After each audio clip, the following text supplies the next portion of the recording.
And here in front of me is the stuntman named Barry, practicing all week to do more stunts for the camera here.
Welcome here to Páirc Uí Chaoimh on this, the fourth weekend in a row that we have a county final. This week it's the junior hurling final between the team we're looking at here, Rovers, representing East Cork. This is their fourth week in a row going for a major title. Carrigtwohill won the Premier 3 weeks ago, in McKilly the following week, and last week it was the chance of Castleines neighbours to Rovers, being Barry down there and Liam urging on, hoping to get the team in good form before the game actually starts. But Rovers, the fourth team from East Cork, went to a final 4 weeks in a row, and they're hoping to have a clean sweep for East Cork. Going back last year they had a clean sweep, and they're hoping for it as well this year. Nice as cloud, lovely, the sunshine here. Probably one of the better afternoons we've had over these past few weeks. The pitch probably is maybe a little bit cut up, I would imagine, because we had a good bit of rain during the week, and I imagine the pitch cut up. Teams coming forward over now to knock behind the Castleines Pipe Band, and will they be playing back in that corner tonight? And well done, Ryan and all his fellow team members here. We'll be hoping they will. Michelle Barry, I think it's out there with the Hurling. Great support, great team here, and as I said, well, just have to wait and see what's the outcome. Mascot there with the Freemount team, and of course they're coming from the Drogheda division, and Dunn hopping around also, and Roslyn out there bouncing around, trying to keep the nerves calm, trying to keep themselves ready, and off we go to the parade.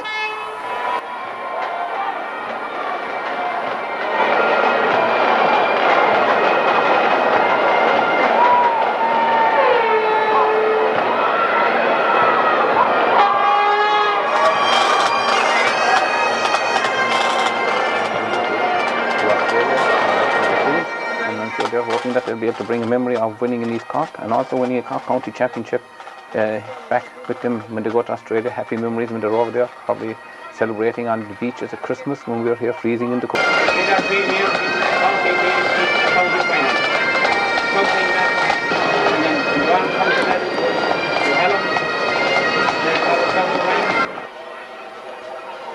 To get to this final, Freemount beat Hartwell in the first round, and in the semi-final they beat Nemo Rangers, and Nemo Rangers of course were expected to beat them, but Freemount showed that they're a tough team to beat, and definitely have to be considered very, very dangerous in this final. I think there's no easy final nowadays anyway. Dungorney were beaten by Rovers in the East Cork final, and Banninscott in the semi-final of the county. And well, the thing by Rovers have it, they figured that they're going to follow these Cork clubs and carry on, and I believe it's Castleines who went on last week and won the intermediate championship for the first year trying. They were beaten by them in the East Cork final the previous year. They reckon that they have the talent, the ability, and with the maturity of 1 year behind them, they go on and take this county championship title. I think it's Dean Fitzgerald across there on the far side who moved way down in Coburn, but he was right in front of our camera, and this time he moved to the far side so he wouldn't be in the way. But anyway, very enjoyable player to watch because he really gets excited and loves the game from the sideline.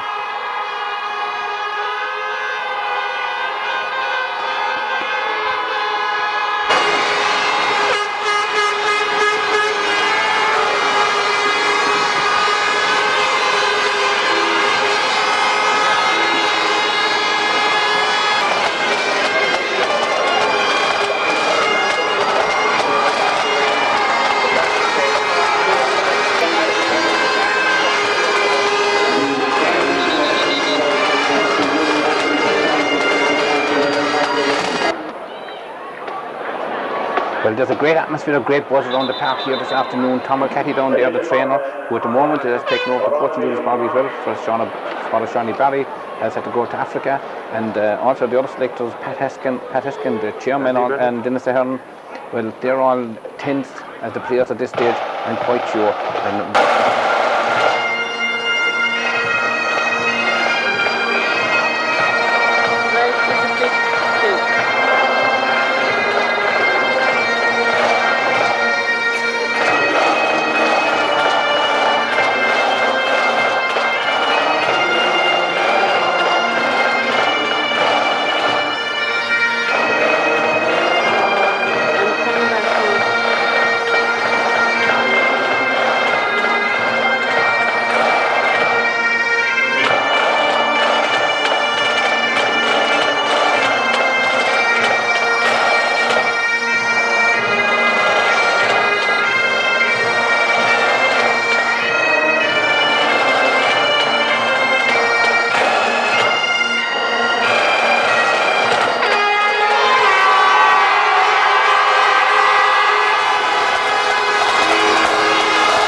first appearance from a team from the Northwest in the final since 1986.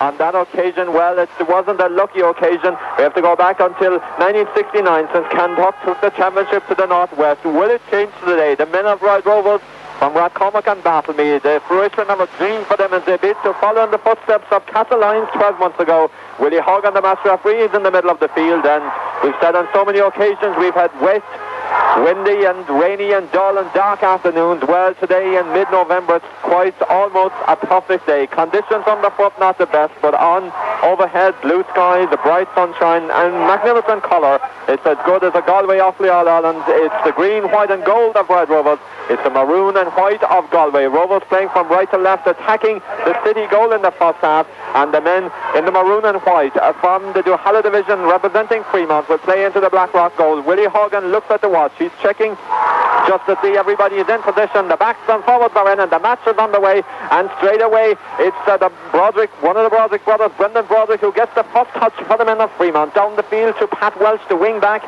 and coming in there to help is the Donald Broderick of Freemount, the brother of Brendan. Down deep into the corner. Good stop by Freemount into the full forward line inside, putting the Red Rovers defence under a little pressure. Breaks outside to John Flynn. First scoring opportunity. He's battled up. He gives it back to John Broderick, who looks at the post and points for Freemount.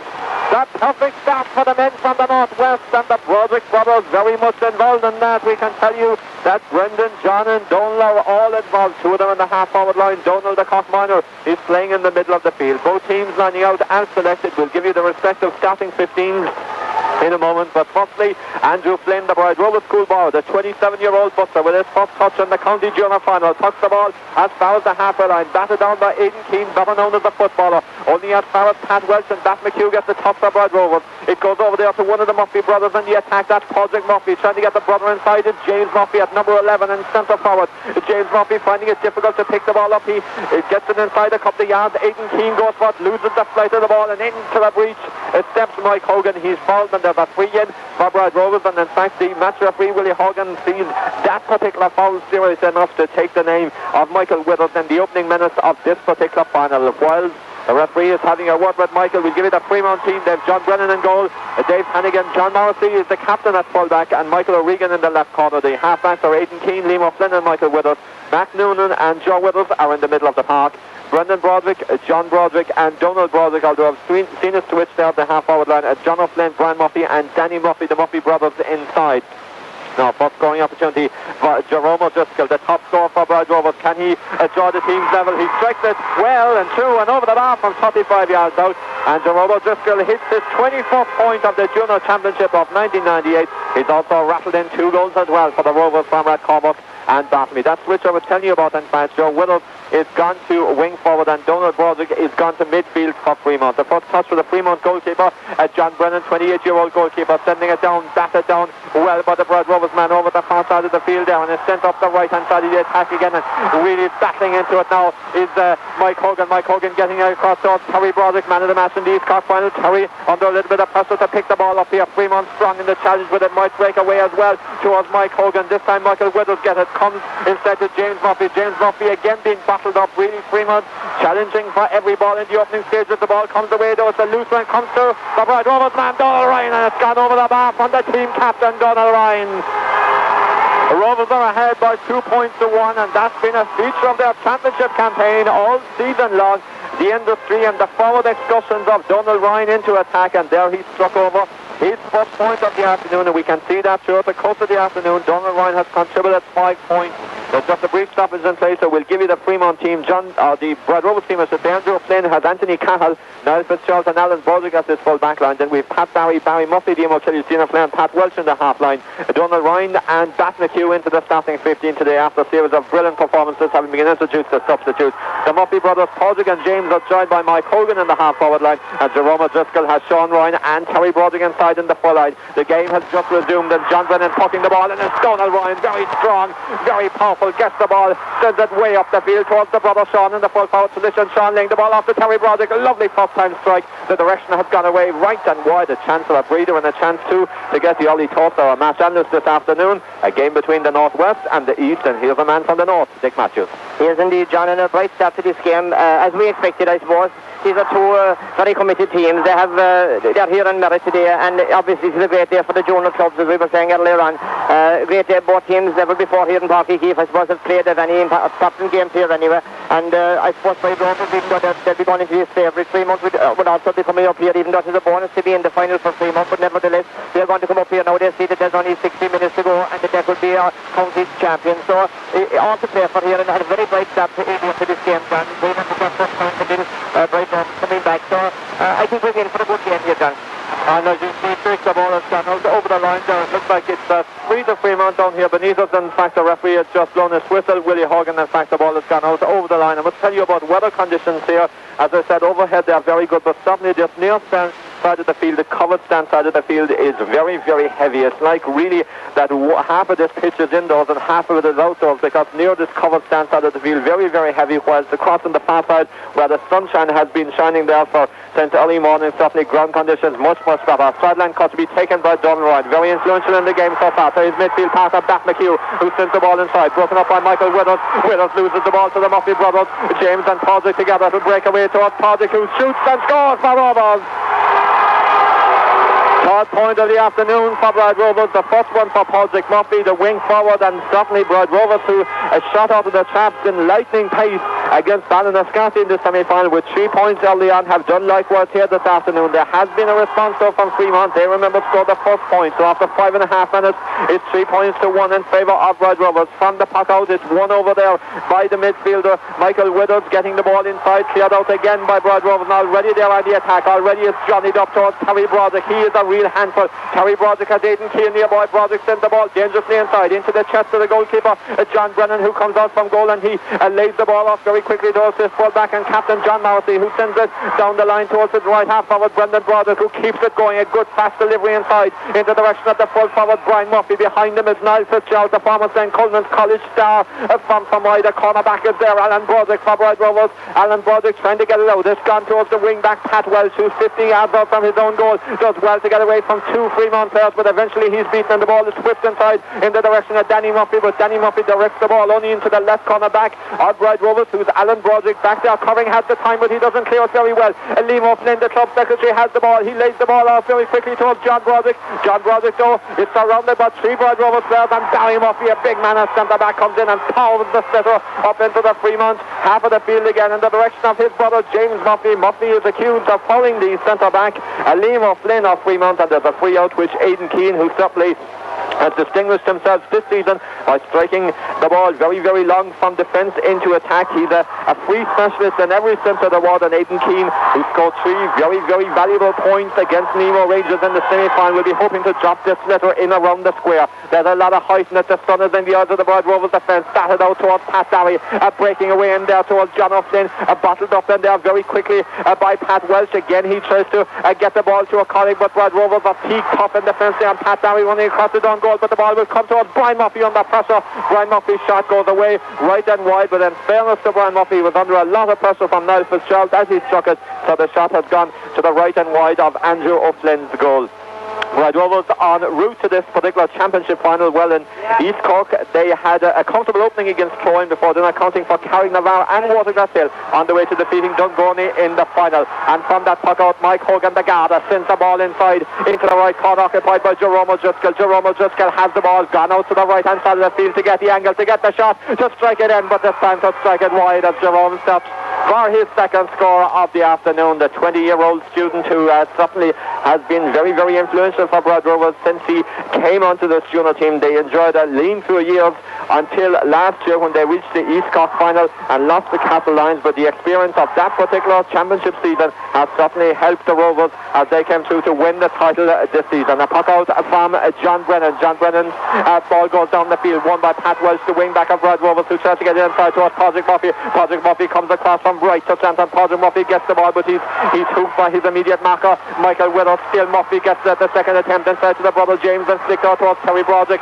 A big impression from Terry Broderick so far. Is it even bigger? No, it's not. It's left of the post and wide. We'll give you the latest score from the Premier Football Final. That's the county section, and Clonakilty are leading Ballincollig at half-time by 2 points. It's Clonakilty 1 goal and 7 points, Ballincollig 1 goal and 5. It's a very busy Sunday afternoon from Midwinter, and I can tell you we'll be keeping you right up to date with all the matches as they progress throughout the course of the afternoon. This is, of course, the feature event on a busy Sunday programme, the climax of the Junior Hurling Championship. We played 9 minutes here in Portyhueve, and Bride Rovers, the team, searching for their first title against Freemount, searching for their first title as well from the Northwest. But that record and really the tradition, of course, 1969 the last time it came north to the north of the county. That championship won by Kantock, so they're representing the division as well as themselves here today. From the puck out, Aidan Keane is fouled, and there's going to be a free to the men of Freemount, and Aidan Keane, 65 metres out from the Bride Rovers goal, will take this one just about 15 yards in from the near side. And as he looks at it, the ground, as we said, this near side of the field, not particularly good. It never is really in Portyhueve when conditions are bad, and I can tell you they've been bad already this month here. But Aidan Keane now taking plenty of time to compose themselves, to ride the slipper, to give it plenty of air to drop it in. Andrew Flynn is watching it inside. It could bounce anywhere, break dangerously inside. It's whipped down by Pat Barry, who's having a marvellous season, and Pat Barry whips the ball out over the sideline and 32 yards out from the Bride Rovers goal. There's another sideline for the men of Freemount, and this will be taken by Brendan Broderick. Brendan Broderick as right half forward, John Broderick as centre forward, and his brother Donald was named on his left. Donald has gone to midfield, as we said, and Joe Withers has gone into the attack. Now Brendan Broderick at number 10 and taking it from the right half forward position, about 35 yards out from the Bride Rovers goal. Cover stand side of the field here. The spectators enjoying the sun at the far side of the field, but most of them gathered watching Donald Broderick taking the sideline. That's a wonderful ball over the bar. Wonderful cut in from Brendan Broderick. Dick Matthews, that's a fine cut of ball as you see in any conditions. 3 points to 2 now. Yes, indeed, John. That was a great line ball, and as you said, with the conditions, they're very soft here at this side of the pitch under the stand, and it was a great ball. It could have been a goal even, because the goalie, like he half batted it out, but I think it went off his stick over the bar. Freemount, or Bride Rovers certainly have the better of the opening exchange here, but Freemount, they have made slow starts to all their matches, and we can see there again now that they're coming in patches only, but Bride Rovers are very dangerous, particularly in the forward line there. Jerome O'Driscoll is very dangerous, John. Pat Weston setting up Jerome O'Driscoll at the far side of the field as Dick was marking out Jerome as a danger man. He's tracked all the way up the far sideline, and the ball has gone out over the line, in fact, on the sideline. 2 Rovers across over there, only about 30, less than, in fact, about 25, 26 yards out from the Freemount goal. Some star performance on both teams, and conditions, I suppose, like this, it is very, very feasible that players will sustain injuries quite frequently, and there has been quite a few stoppages in the game so far. In the early moments of the game, we played just over 11 minutes. Donald Ryan is taking the sideline cut, the team captain, the man that's Australia bound after this final, but what an influence he has been, the 22-year-old farmer, in this championship campaign. He really has been a guiding light. The sideline cut doesn't match Brendan Broderick at the far side of the field, but it comes inside towards Padraig Murphy, who quickly comes and strikes there and puts it over the bar. There was a lot of hesitancy by the umpire, but he looked at his colleague, and eventually he rolls the flag, and that's the 4th point of the afternoon for Bride Rovers, and that came from the stick of Padraig Murphy, the right half forward. So then Freemount goalkeeper John Brennan about to restart the game, hoping to see his club today become the 53rd club to win this Cork County Junior A Hurling Championship title. He sends it down where Bat McHugh and Donald Broderick go for together. Barry Murphy has shot out from his centre-back position, but in there battling for this Donald Broderick again over there. Donald Ryan, the captain, yes, that man, we've mentioned him so often, I dare say we're going to mention him again.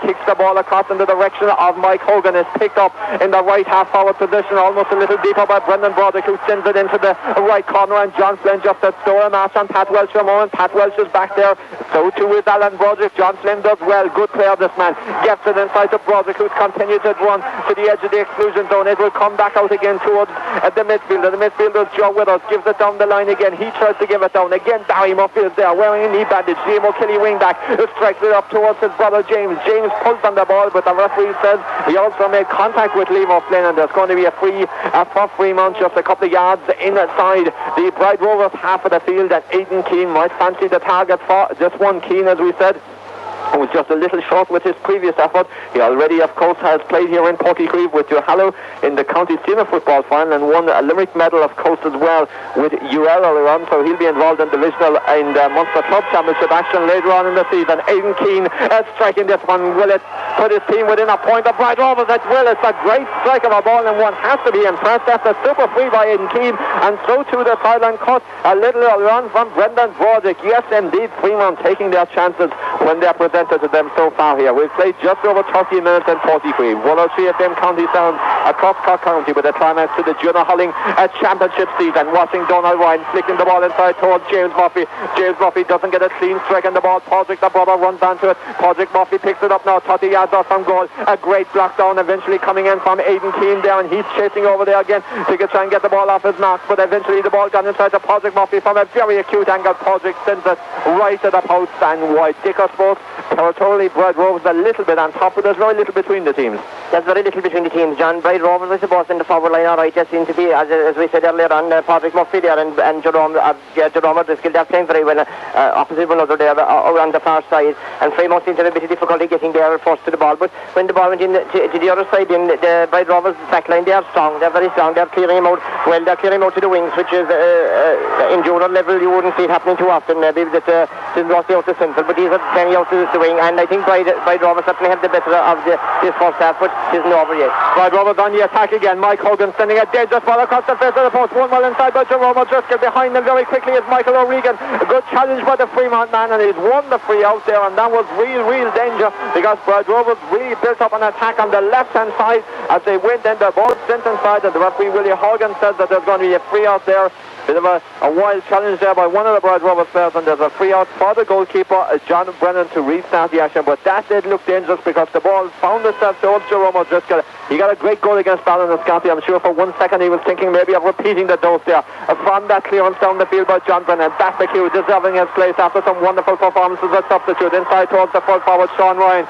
Gets there ahead of the full back, John Morrissey over the far side of the field there. Picked up and flicked away down the field by Michael Withers. Only goes as far as Mike Hogan. 50 yards out from goal. Tries to give it to Terry Broderick, who gets around Dave Hannigan. Terry Broderick now is 40 yards out from goal. Gets away from Aidan Keane despite a good challenge by Aidan Keane. He probably did enough to put the Bright Rovers man off because his shot went in. It went left, it went wide, and Bright Rovers are building up the wides in the first half, and I'm sure that might be a little bit of concern to Tom Mulcahy and his fellow selectors down there. The team coach, of course, Father Shawnee Barry, is away on missionary work in Africa, and maybe he's tuned in, maybe he's on a phone somewhere trying to get a latest score on this particular match. He's done so much for his team to get them to this final since taking over as coach 2 years ago. And from that puck out, the ball has gone off the holly of Pat Welsh, so there's a sideline for the men of Freemount, and I can see the number 10, Brendan Broderick, I'm sure absolutely delighted with his last effort, was going across from right to left of the field to take this sideline cut. He hit the last one so well that from 68 yards out from the Bright Rovers goal, I'm sure he will be contemplating even on draw ground, sending the slitter, dropping it in around as far as the exclusion zone, maybe the 21, maybe the 14, maybe we've given him too big a billing. Is it too hard a knack to follow? No, it's a great style. Then cut by Broderick again, a toss between the 21 and the 14, goes after Holly of Brian Murphy. Will it come to a colleague? It will come to Bat McHugh, who raced it away. He's back deep in defence to midfield, and Bat McHugh is sending it up the line, giving a little bit of work to do to James Murphy, who comes out from the centre forward. His immediate marker is there. That's the experienced Liam O'Flynn. Hand passes the ball inside towards Brendan Broderick, who sends it down the line looking for Liam O'Flynn again. The centre forward reacts the fastest. That's John Broderick. He's got rid of the black helmet already. Gives it back towards his midfield man, Joe Withers. Joe Withers and Pat Welch together. A little bit of help will be required if the ball is to be won here. It's won by John Broderick, and John Broderick in tight, tough conditions gets it down towards Liam O'Flynn. Liam O'Flynn and Alan Broderick behind him. A good little reverse pass inside towards John Broderick again. Three tricolour jockeys comes to it, but it breaks comfortably towards Donald Broderick. Donald Broderick has three Rovers men around him again. He's tried to make space, but Rovers are really walking all the time in defence. They're pushing Freemount out all the time. Now is there a little bit of space as the ball just further inside towards Donald Broderick, who's done a lot of work to get that space and get the score. That's a great score for Broderick. Oh, you have to admire the tenacity of both the forwards and the backs, because Dick, it looked as if Rovers had done enough to keep them out, but Freemount kept walking and got their reward. Yeah, the John Freemount they're walking away nicely there now. The backs, as you say, they're very close at times, but Freemount got away, Donald Broderick got away handy there now and got a nice point. There's very little between the sides really at this stage. Conditions are a bit tough, I suppose. They're tough for junior players really out there, and the game is played at such a lively pace now, John. It's just hard to see how they're going to last for 60 minutes. minutes, because certainly it has been a very lively start. Pat McHugh flicks the ball inside towards Jerome O'Driscoll in the right corner forward position. A lovely little ball outside towards Patrick Murphy on the run. He strikes inside. Up goes the hand of the goalkeeper, John Brennan, who plucks it out there and sends it down to exactly where it came from. Pat McHugh's hand goes up again, wins the ball. The little reverse ball inside again, looking for Jerome O'Driscoll. Beaten up by the centre back, Liam O'Flynn. Out the field it comes again, and again it's the midfielder, Mark Noonan, who wins the ball for Freemount. Down he gets it to Barry Murphy, the centre back of Bride Rovers. Back behind the zone 65. Low delivery up the line, taken well by Jerome O'Driscoll, economical style, making the angle to strike the ball inside towards Sean Ryan, the full forward inside behind John Morrissey. Ryan gets it. Terry Broderick is at the far end of the square. A lovely little chip shot across, but it's gone. The pass has gone too far. Terry Broderick runs out. Terry Broderick can't save Hannigan, and Terry Broderick puts it over the bar for Bride Rovers. Now we'll give you the latest score in the Junior Football Championship semi-final in Kilmurray. The latest news is Brian Dillion's 2 points, Newmarket 1 point after 7 minutes. We'll keep you up to date with the Junior B match as well throughout the course of the afternoon. That match between Glengariff and Rathpeak, and that match in Ballyneen. They got underway at 3 o'clock. They're a little bit behind us. We got underway at 2:45 here in Portycreeve, and a lively match so far. 5 points to 4. Bride Rovers lead just by the odd score of 9 after 19 and a half minutes. Doran Broderick has started well for the men of Freemount, and he sends the ball down the field, and it's won inside by Brian Murphy. Brian Murphy going, sending the ball dangerously towards the goalkeeper, Andrew Flynn, who's come out from goal. He drops the ball. It could be serious for Bride Rovers. It's John O'Flynn can profit from it, but luckily for the goalkeeper, Pat Welsh comes in, does a lot of hard work there and wins the ball and gets his clearance as far as the halfway line to where Aidan Keane is waiting for it with 2 Bride Rovers men. No missing, hauling by Freemount. Joe Withers whips it down the line. Alan Broderick is there, and John O'Flynn as well. O'Flynn fouled Alan Broderick, and there's a free out for Bride Rovers, but there was a bit of worry there in the Bride Rovers defence for a moment, and we mentioned the sun earlier on. Certainly the high dropping ball is very, very dangerous for the goalkeeper, who's occupying the Blackrock goal in this half in mid-afternoon at this time of the year. Certainly Andrew Flynn with the P cap on there will have to have ultimate concentration to watch the dropping ball. Niall Fitzgerald discarded the helmet. He takes the free out, doesn't go very far. There's 2 Freemount men together in the middle of the field. One of them surely gets the Joe Withers, runs away. He has Broderick outside him. This time it's Brendan Broderick, but Joe Withers has gone away on a stall run, and Joe Withers is held, and he almost got away from Pat Welsh. I suppose the referee elected that he's going to call him back and award a free, and for Freemount a free, which should surely tie the teams up at 5 points apiece. That Glengariff Rathpegan match is a quarter of an hour old at this stage. It's Glengariff 1 goal and 2. Rathpegan no score, and I see Rathpegan have been reduced to 14 men. Here it's 15 against 15. Will it be 5 points apiece? The responsibility lies with John O'Flynn, who sends it in, and he sends it over the bar. A point for Freemount, their 5th point of the afternoon, and the men of the Northwest are putting in a great challenge at this stage, no question about it. 5 points apiece. They came into the match as underdogs, but they're really acquitting themselves very, very well. They've got over any pre-match nerves, any nerves that may have been dangling in the early stages. Well, they're well past at this stage now, no question about it. This is a great game of hurling for the Junior Hurling Championship final, and Donald Broderick is having a big influence way back in his half-back line. The Cockmanor has won the ball, and he wins the free for Freemount as well. Remember Maryland in 1986, they lost to Ballymartle, the last team from the northwest of the county to reach a county junior hurling championship final. Can talk way back 29 years ago, the last team to win the championship. What celebrations they would be in Freemount if the cup came home tonight. The celebrations would be equal in Rathcormac and Bartleby, I can tell you, as Aidan Keane takes the free inside. The ball has found its way via the centre forward John Broderick out this near side of the field to the brother Brendan Broderick, who strikes it high and over the bar. Brendan Broderick, one of the star performers of this Junior Hurling Championship final, and that was super combination play. Dick Matthews right from Aidan Keane in defence, through to the centre forward John Broderick, and eventually to Brendan Broderick. Yes, John, certainly Freemount has settled down into this game. As we said earlier on, they were a bit shaky at the start, but they have settled down. There's 2 great points got there now in the last few minutes, and this, as we said, is a cracking game. It's a cracking Junior Hurling game for this time of year. The conditions are very soft.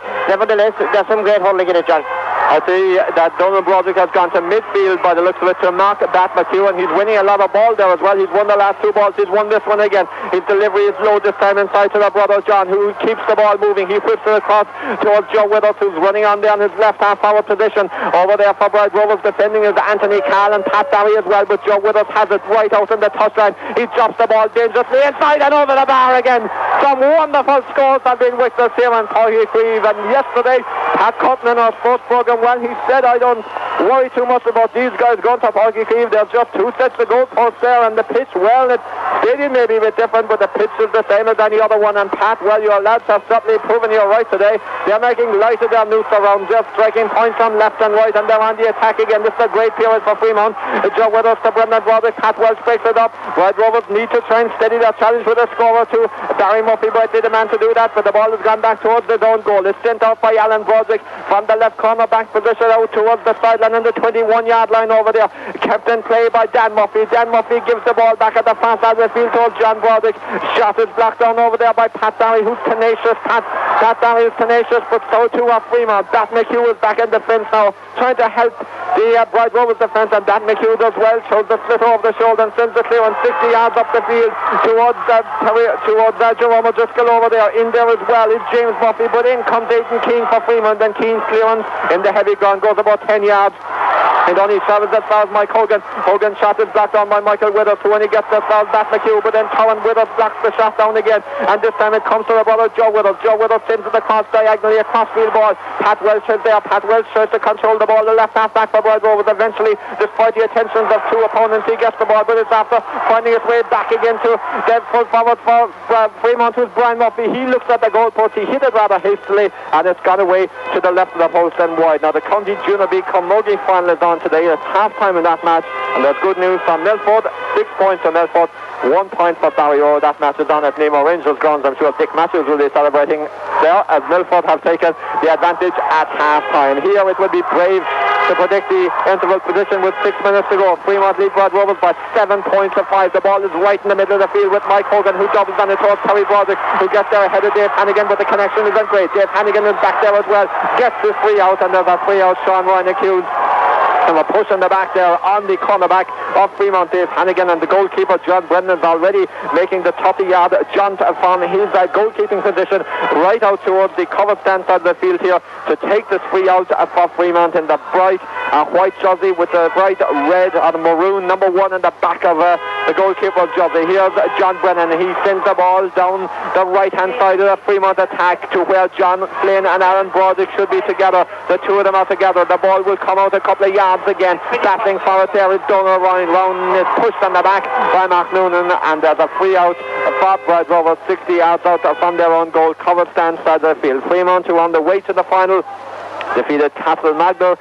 They also defeated Moylan. They defeated Bantier, of course, in the final by 11 points to 2. And then they went on to win the quarterfinal against Ahabara by 112 to 1-6 before that surprise but very, very merited victory against Nemo Rangers in the semi-final. There are 2 points to the good in the final. They're defending. Pat Welsh is free now, but they see their wing back Michael Withers back the ball down to Padraig Murphy of Bright Rovers. Padraig and James Murphy, they haven't been apart all day. James gets the ball towards Mike Hogan, the left half forward. He's falling out almost as he strikes it in, and he strikes it away right and wide. The Premier Minor Football final there, 12 minutes into the second half there. It's Clonakilty 2 goals and 8 points. Ballincollig 1 goal and 8. That match, as we said, already 12 minutes into the second half. Here, 3.5 to go to the short whistle in Páirc Uí Chaoimh. John Brennan, the number 1, the Coolbara in this championship so far. 4 goals and 45 points have been rattled in at the far side of the field now. Sure, John Brennan will be hoping to see Freemount continue the trend. There's going to be a clash ball from that puck out, because on the 65-metre line of Bright Rovers, the ball has fallen between 4 or 5 players, and on the ground actually is Donald Broderick. A brief stoppage in play. I think there will be a bit of attention for him. Dick Masters, I'm sure Freemount setting up in this match, considering they were underdogs, would certainly have taken this position as half-time comes near. Oh, yes, certainly, John, that they'll have taken great help from this first half, because they have played extremely well. I think the first half they've got some great points, and particularly their centre field. I am very impressed there with Donald Broderick. As we know, he's a top minor team this year, but Joel Weathers, his partner centre field, has played very well, and the other Weathers lad behind them, they have been very, very good in this first half. Bright Rovers, right, they started well. They got a good start, which any team would want in the county final, but they're Joseph Freemount, they weathered that early storm, and they came back into the game. So, as we've said earlier, it's a cracking junior final. There's no doubt about it, because conditions aren't conducive to good hurling. Nevertheless, these players are putting everything into it that they have now, and we should be in for a cracking second half, I think, John. Well, there was a flash ball there as Dick was talking. The referee, Willie Hogan, threw the ball in, and he immediately blew the whistle again afterwards, that the ball spilled away to the right-hand side of the field. Donald Broderick is again on the ground. So he's again about to receive attention, and Willie Hogan just checking on his well-being over there. To chart the progress of Bride Rovers for you, 1969 they won the East Coast Championship last. They won 2 finals in the early 70s. They won successful. They came back and won the final last year, but it took them until 1998, in fact, to end that 29-year balance spell when they defeated the men of Dungoney in the final for 2 goals and 13 points. The 2 goals and 6 that match on the day of the All-Ireland football final, and Páirc Conlon Cove. Top performance on the day from Terry Broderick with a goal and 5 points. So in a sense there's a bit of a 29-year itch being reached by both teams. In fact, Freemount trying to bring the cup to Duhallow after 29 years.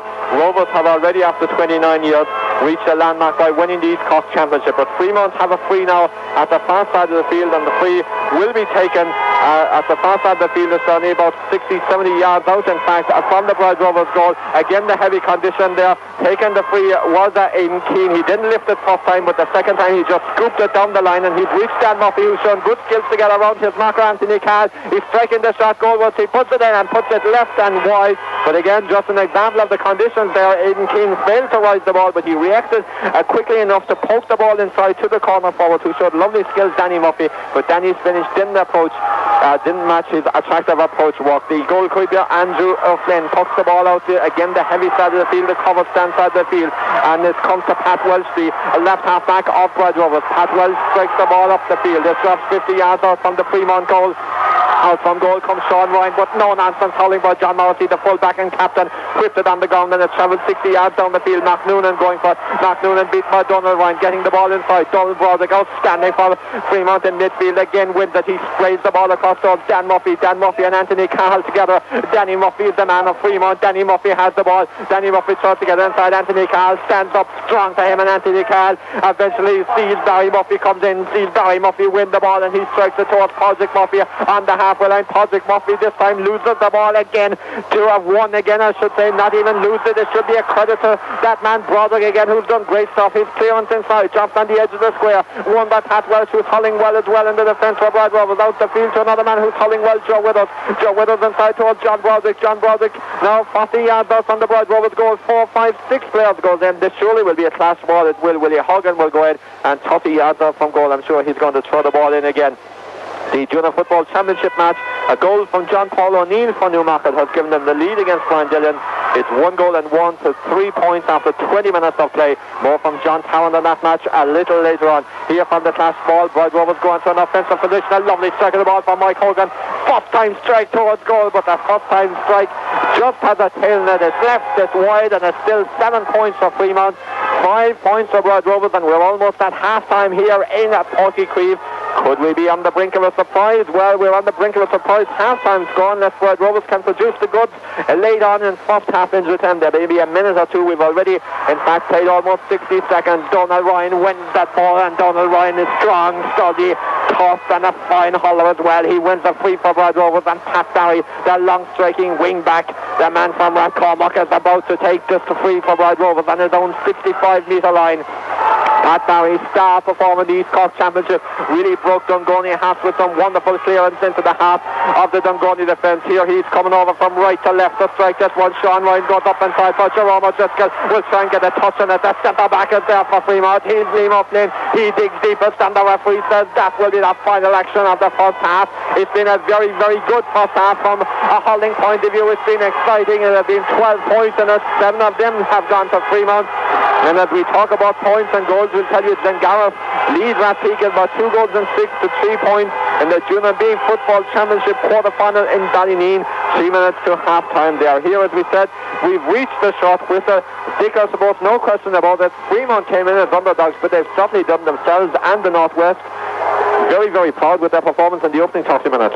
They did, John. They came here, I suppose, as underdogs, but maybe not within every person's mind, because Duhallow hurling, while it may not be to the fore in lots of cases, there is a few good teams down in Duhallow.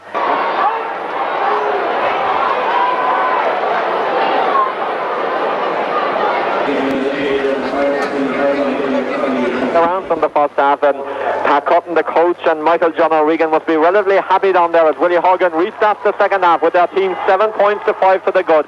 Fremont traditionally have played very well in the second half. Rovers have produced some wonderful second 30 minutes.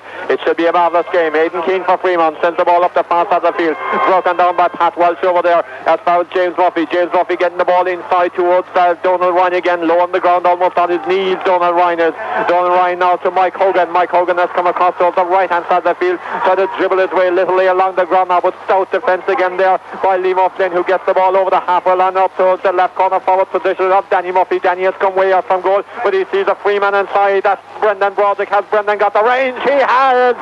Brendan Broderick points yet again for the men of Fremont. Another point for Broderick.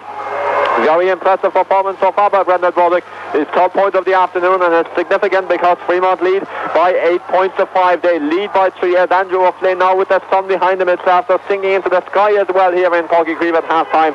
So the opposite goalkeeper John Brennan won't have the same problem. Rovers mean business in the second half. They've won a free just on the halfway line, and Pat Barry will maybe strike this one directly for the point, or maybe he'll hope to lob it dangerously, drop it in really where it does matter, in around the house there where the full forward line of Jerome O'Driscoll, Sean Ryan and Terry Broderick will occupy. Here's Pat Barry. He does that exactly. It's gone to the back of the net, and it's a goal for Rovers, and it looks like the corner forward Jerome might have got the touch. It could have been anyone. The flight of the ball went into the air there, but it's gone into the back of the net, and it's a goal for the men of Bright Rovers. We'd love to have the benefit of camera to see that one again, but unfortunately from the crow's nest position way up in the sky here, it's a wonderful time to get a goal. It's 1 point to Bright Rovers. It's 8 points for Fremont.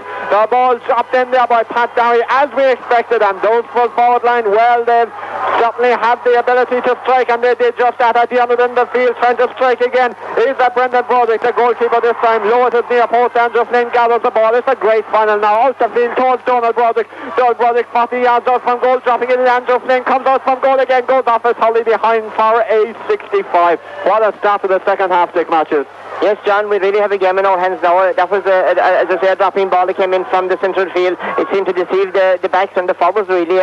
Someone got onto it. We think it was Jerome O'Driscoll, maybe they got his stick to it, and the goalie just put it to the left of the goalie, so he wasn't able to stretch far enough. This has made a real match of it now. The sides are level. There's a free for Fremont now, John, there in the centre of the field again. Yes, Aidan Keane taking the 65. 8 points for Fremont, 1 goal and 5 for Bright Rovers. Dead straight in front of our post. This to try and edge Fremont back ahead again in the early moments of the second half. Aidan Keane, long striking wing back, strikes it long enough, but not with the direction which was required. It's just narrowly got away right of the goals and wide. Bright Rovers certainly here in force with their green, white and gold colours, and so too are Fremont with their maroon and white. The supporters making themselves heard of both teams now. James Murphy, the centre forward, does well to win the ball ahead of his immediate marker, Liam O'Flynn, from the puck out, but it's a clash of the ash in the middle of the field again, and Brendan Broderick whipping on the ball up towards Danny Murphy inside, and it's gone inside towards John O'Flynn. John O'Flynn now between the 21 and the 14. What can he do? Tries to pick it up. He does pick it up. He turns low and puts it over the bar. This is a classy hollow John O'Flynn. He's the club secretary, remember, and strangely enough, John O'Flynn has been responsible for bringing many of this Fremont team up along the ranks of juvenile level. In fact, he's playing with a few players today that he coached at underage level. One of the veterans of the team, Andrew O'Flynn, couldn't be faster than the veteran, the 27-year-old Bright Rovers goalkeeper. His puck out in the middle of the park again. Rovers have been doing 50-50 at best only, but they've done well here with that McHugh, who sends the ball towards Sean Ryan inside. Terry Broderick coming across from left to right. It's difficult to know. They try to keep the ball in over the end line. He does okay, but Michael O'Regan is there. Michael O'Regan, the left corner back of Fremont, deep in his left corner. He sees his full back, and John Morrissey waiting, wondering there if he'll get the ball. He does. He sends it up the field. Caught well by the opposite captain, Donald Ryan. Won by Donald Ryan, and returned over the bar by Donald Ryan. And Donald Ryan turns around and puts the fist in the air. There's a bit more tempo, a bit more pace now to the Bright Rovers game in the second half. They started very well, but went through a bit of a slumber for moments in the first half. But Donald Ryan, a great man to lift the team, and I'm sure that's lifted us close to the Bright Rovers faithful there, and their selectors, Dennis Ahern, Tom Mulcahy down there as well, and also Pat Haskin, the club chairman. Rovers with defending to do now at the far side of the field, doing it okay with Barry Murphy. Pat Dowie comes and helps again, and he tries tries to get it to Pat McHugh, but Donald Broderick ahead of Pat McHugh again. He's had a great game. Donald Broderick wearing number 12 now, out in the left half forward position, even though he's played most of the hurling in the first half. Goes around the marker, sends it goal. What wonderful point by Broderick. We had a great match last week in the senior, in the intermediate grade. We have a cracker of junior final here as well. Killen Castle Lions were the hardbacks to follow, but this, the junior championship level, is a credit of both teams as we draw towards the end of the GA season. It's 10 points for Freemount, 1 goal and 6 for Bright Rovers. 25 minutes remaining in the county final of 1998.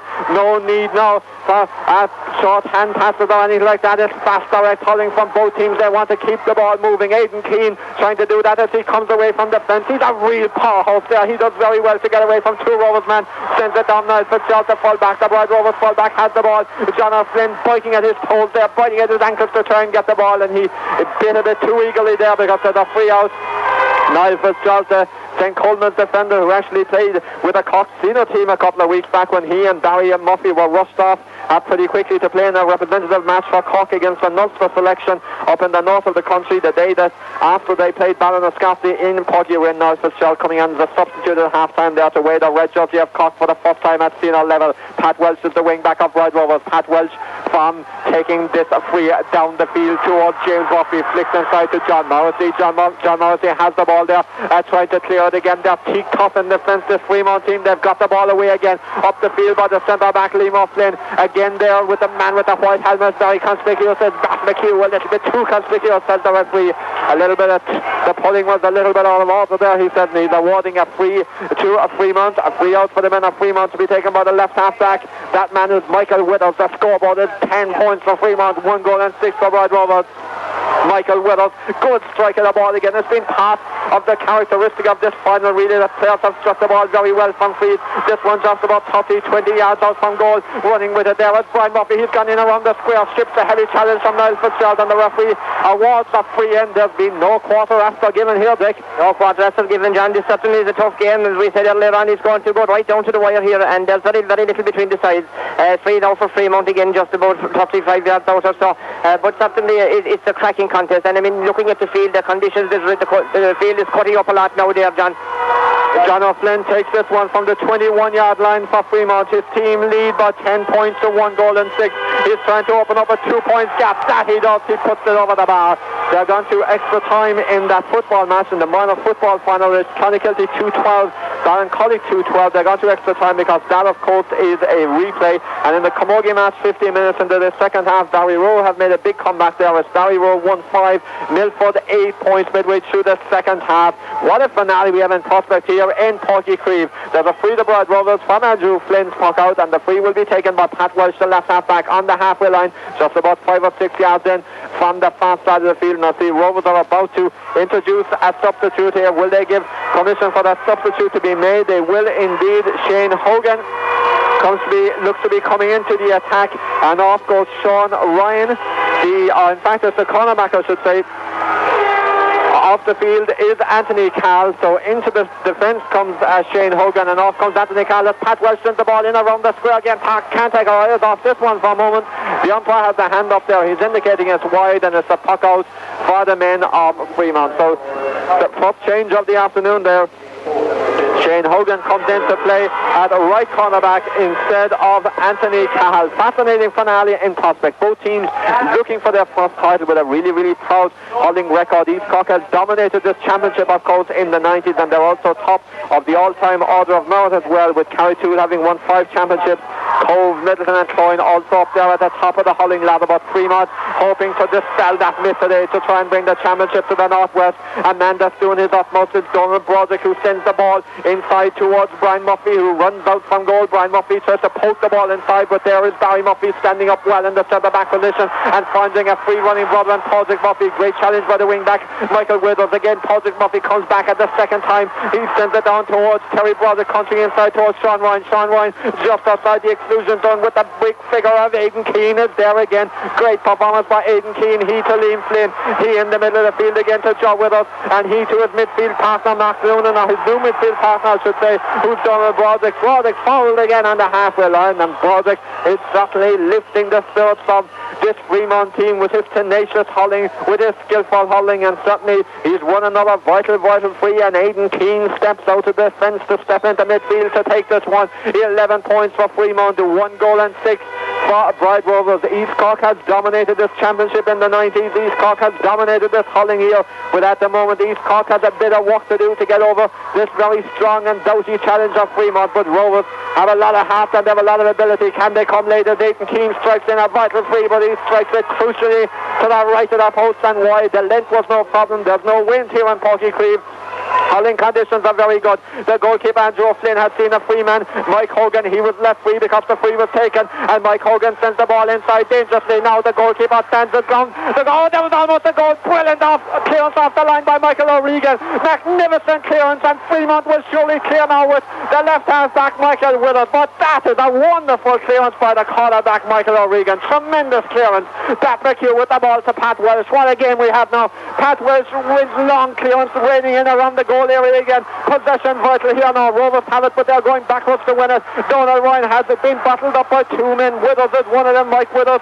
The other is inevitably Donald Broderick, and Withers finishes on the ground, and the referee has gone to award a clash ball there, but from that long free in by Pat Welsh, the ball was flicked goal, but the goalkeeper John Brennan was beaten, but the cornerback did absolutely magnificent, Michael O'Regan, to go back and flick the ball off the goal line and clear the danger for Freemount. The danger has been cleared temporarily again to Barry Murphy on the halfway line. Barry Murphy down to where Aidan Keane stands and waits, but beaten there by Padraig Murphy. Padraig Murphy with the hand pass, not an accurate one. John Morrissey is out from goal there to try and win it. Sean Ryan is there as well. Aidan Keane is over there again. Wonderful performance by Aidan Keane. Back now at right corner back, being challenged by Terry Broderick and Jerome O'Driscoll over there. Under pressure of Aidan Keane, has he lost the ball? It's right almost on the sideline. The furthest point away. It comes back to Terry Broderick, who gives a hand pass back very quickly towards Mike Hogan. Mike Hogan's shot comes in left and wide. Dick Matthews, what about that goal line clearance? Yes, John, that was a real let-off for Freemount, I suppose, but for Freemount, really. But it has been a tremendous game. A great second half, John, as we predicted earlier on. And it's going to go right down to the wire here now. Freemount is certainly holding their own with and even Bride Rovers going into this game, I suppose, were favourites. But Freemount has certainly knocked that favourite tag in the head now, and Bride Rovers is really trying to find their feet now and in the last few minutes, John. And Freemount are on the attack again with Joe Withers, the midfielders, who's just outside the exclusion zone, scoring opportunity, but crucially that's 2 in a row that Freemount have missed. And will they be costly come the end of this match? We wonder. Certainly Joe Withers had got well away from his marker. Pat Barry at that stage, he had a free shot, but he didn't finish from 25 yards out in the manner in which he would have wanted to. Here's Donald Ryan, who gets the ball from the puck out, trying to bring Terry Broderick, the terrier into the play. Down there in the right corner is David Hannigan. David Hannigan's clearance isn't a great one. It only comes up from Padraig Murphy. Padraig Murphy with a great solo run, scoring opportunity for Murphy. Great point from Padraig Murphy. That sort of score that could lift the team. We've said it before in this match, but there have been a few twists and turns in this championship match so far. Rovers are bringing in another substitute. They're obviously worried. A second substitute comes in. James Murphy is about to be replaced on the Bride Rovers team, and into the team comes Richie Cahill is coming into the team. That's Richie Cahill coming in at number 16 to play right half forward. He played some championship matches for Rovers earlier on in the season. Rovers are just a point behind at the moment as Pat Welsh clears the ball down the field. 11 points to 1 goal and 7. And there's going to be a free again for Bride Rovers from where the ball landed. The referee has said Pat Welsh, I thought he was along the advantage there for a moment. He's going to award the free, and Pat Barry will take it just a couple of metres behind his own 45-metre line. 11 points for Freemount, 1 goal and 7 for Bride Rovers. Long clearance down the field again. Who's going to pick the ball out there this time? Nobody does, because it's gone along the ground. Aidan Keane poking, looking forward over there. So too is the Bride Rovers man. The Bride Rovers man is Bat McHugh at the far side of the field. Bat McHugh has it now under severe pressure again by Freemount. Has been really characteristic of this match that both teams have not given the other forward line any chance to settle on the ball. This time what has happened is the ball has gone out over the line, 45 metres out from the Freemount goal. There's a sideline for Bride Rovers. They're just a point adrift at the moment. 11 points to 1 goal and 7. Men from the northwest leading the men from the east with just over a quarter of this match remaining here in Porty Creeve. Donald Ryan literally spiking himself up to take this sideline at the far side of the field. A deep breath, I'm sure, from Ryan as he steps down, as he prepares to strike it. A wonderful cut in around the square. Again, up goes the Hurley inside. The Hurley of the man that gets it racing out from goal. It looks like Richie Carl, the substitute that has come on, brilliantly blocked down again by Widdowes. The man in defence is Michael Widdowes. So too is Michael O'Regan, who made that wonderful goal save a minute ago. Michael Widdowes, the left corner, a left half back, is back in the left corner back position. Clears the ball almost as far as the halfway line. The centre back, Barry Murphy, goes for it. Over there as well is Donald Ryan, who looks to have discarded the helmet, has he? Up the far side of the field again, gone inside of Pat Barry. In fact, the ball flicking away. Pat Barry gets a vital flick on it. No, Ryan hasn't discarded the helmet. He is there. He gets it inside, but stopped again by Brendan Broderick, who across the field sends the ball over the far side of the field again. The Broad Rovers man leaves the ball behind him. Picked up there by John O'Flynn. John O'Flynn flicking the ball dangerously inside towards John Broderick, and John Broderick inside. Again, the shot is blocked down. The shot came in from Dan Murphy. Danny Murphy still biting at the teeth of the Broad Rovers. The defence there trying to get the ball, and there's going to be another clash ball. The effort in this game really defies belief. It's magnificent, no question about it. The honour and glory of the little parish here. Freemount and Broad Rovers are battling for all they've got. They're producing a memorable final here. The clash ball on the 21-yard line. Bat McHugh wins it for the Rovers. And Bat McHugh sends it down the field. Richie Carl, the substitute, is going for it as well. It comes instead towards Padraig Murphy, right out on the sideline. Padraig takes a look at the post, but sends it left and wide. His father Padraig and his uncle Sean played in 1969 when Rovers won the last Eastcock Championship before this season. It's a proud Hurling tradition they have in Rathcormac and Bartlemy. They'll have to produce the goods. Freemount will have to produce the goods in the closing stages. This match is in the balance. A wonderful final, 11 points for Freemount. 1 goal and 7 for Broad Rovers. John Brennan's puck out is one over at the far side of the field, almost on the chalk up to the sideline by Donald Broderick. The hand pass inside as a foul on the Freemount man, the midfielder Mark Noonan, and a free in, crucially a chance, I'm sure, for Freemount to get their breath and maybe to try and get a vital score. I see Aidan Keane hasn't stepped up. Instead of that, John O'Flynn has got out from attack to take the particular free, and John O'Flynn, who most notably will be taking the frees from near the goal. This one is about 55, it's more, in fact, it's 65 yards almost out from goal, and John O'Flynn, by the time he's about to take it, in fact, he's brought it forward a yard or two, so it's about 60 yards out from goal. The open stance side of the field sends that in right and wide. Dick Freemount missing a few chances. Yes, John, a bad miss there from Johnny Flynn, and he certainly acted some frees. Johnny, he came well out there for to take that one. It might be advisable maybe to leave it to Aidan Keane, but Aidan Keane had missed two similar ones from roughly the same distance earlier on. So, but still, and he also play for here, John, a cracking contest, and certainly both teams must be congratulated where they are playing here. A tremendous effort by the top two players out there. Good win of the ball by Liam Flynn on the far Pat Barry, the wing back of Broad Rovers, down towards the right half forward, the right corner forward position, and won by Michael O'Regan. He flicks the ball just off his Holly out over the sideline. Later scored 6 minutes into the second half. Newmarket 1 goal and 3.